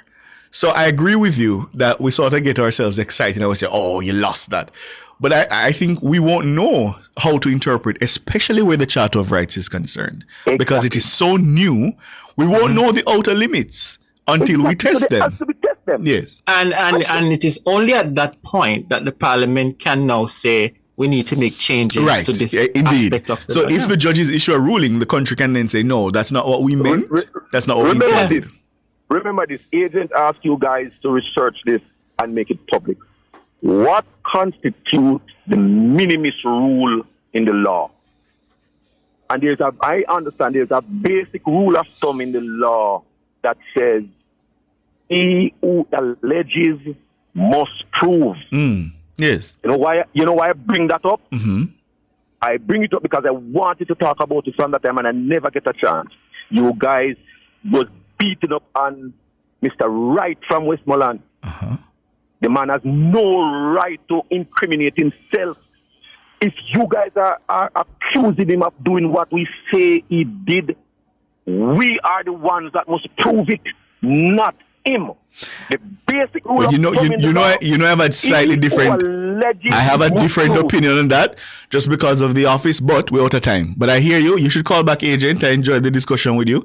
You should call back so we can have further discussions about these issues. But we're out of time, my brother. There's a higher level of scrutiny that is placed on certain offices. All right, that's all the time we have. Dana Davy, thank you so much. I like that outfit. I like it. Yeah, it's nice. I like that. Yeah. And your books are much. You notice that, right?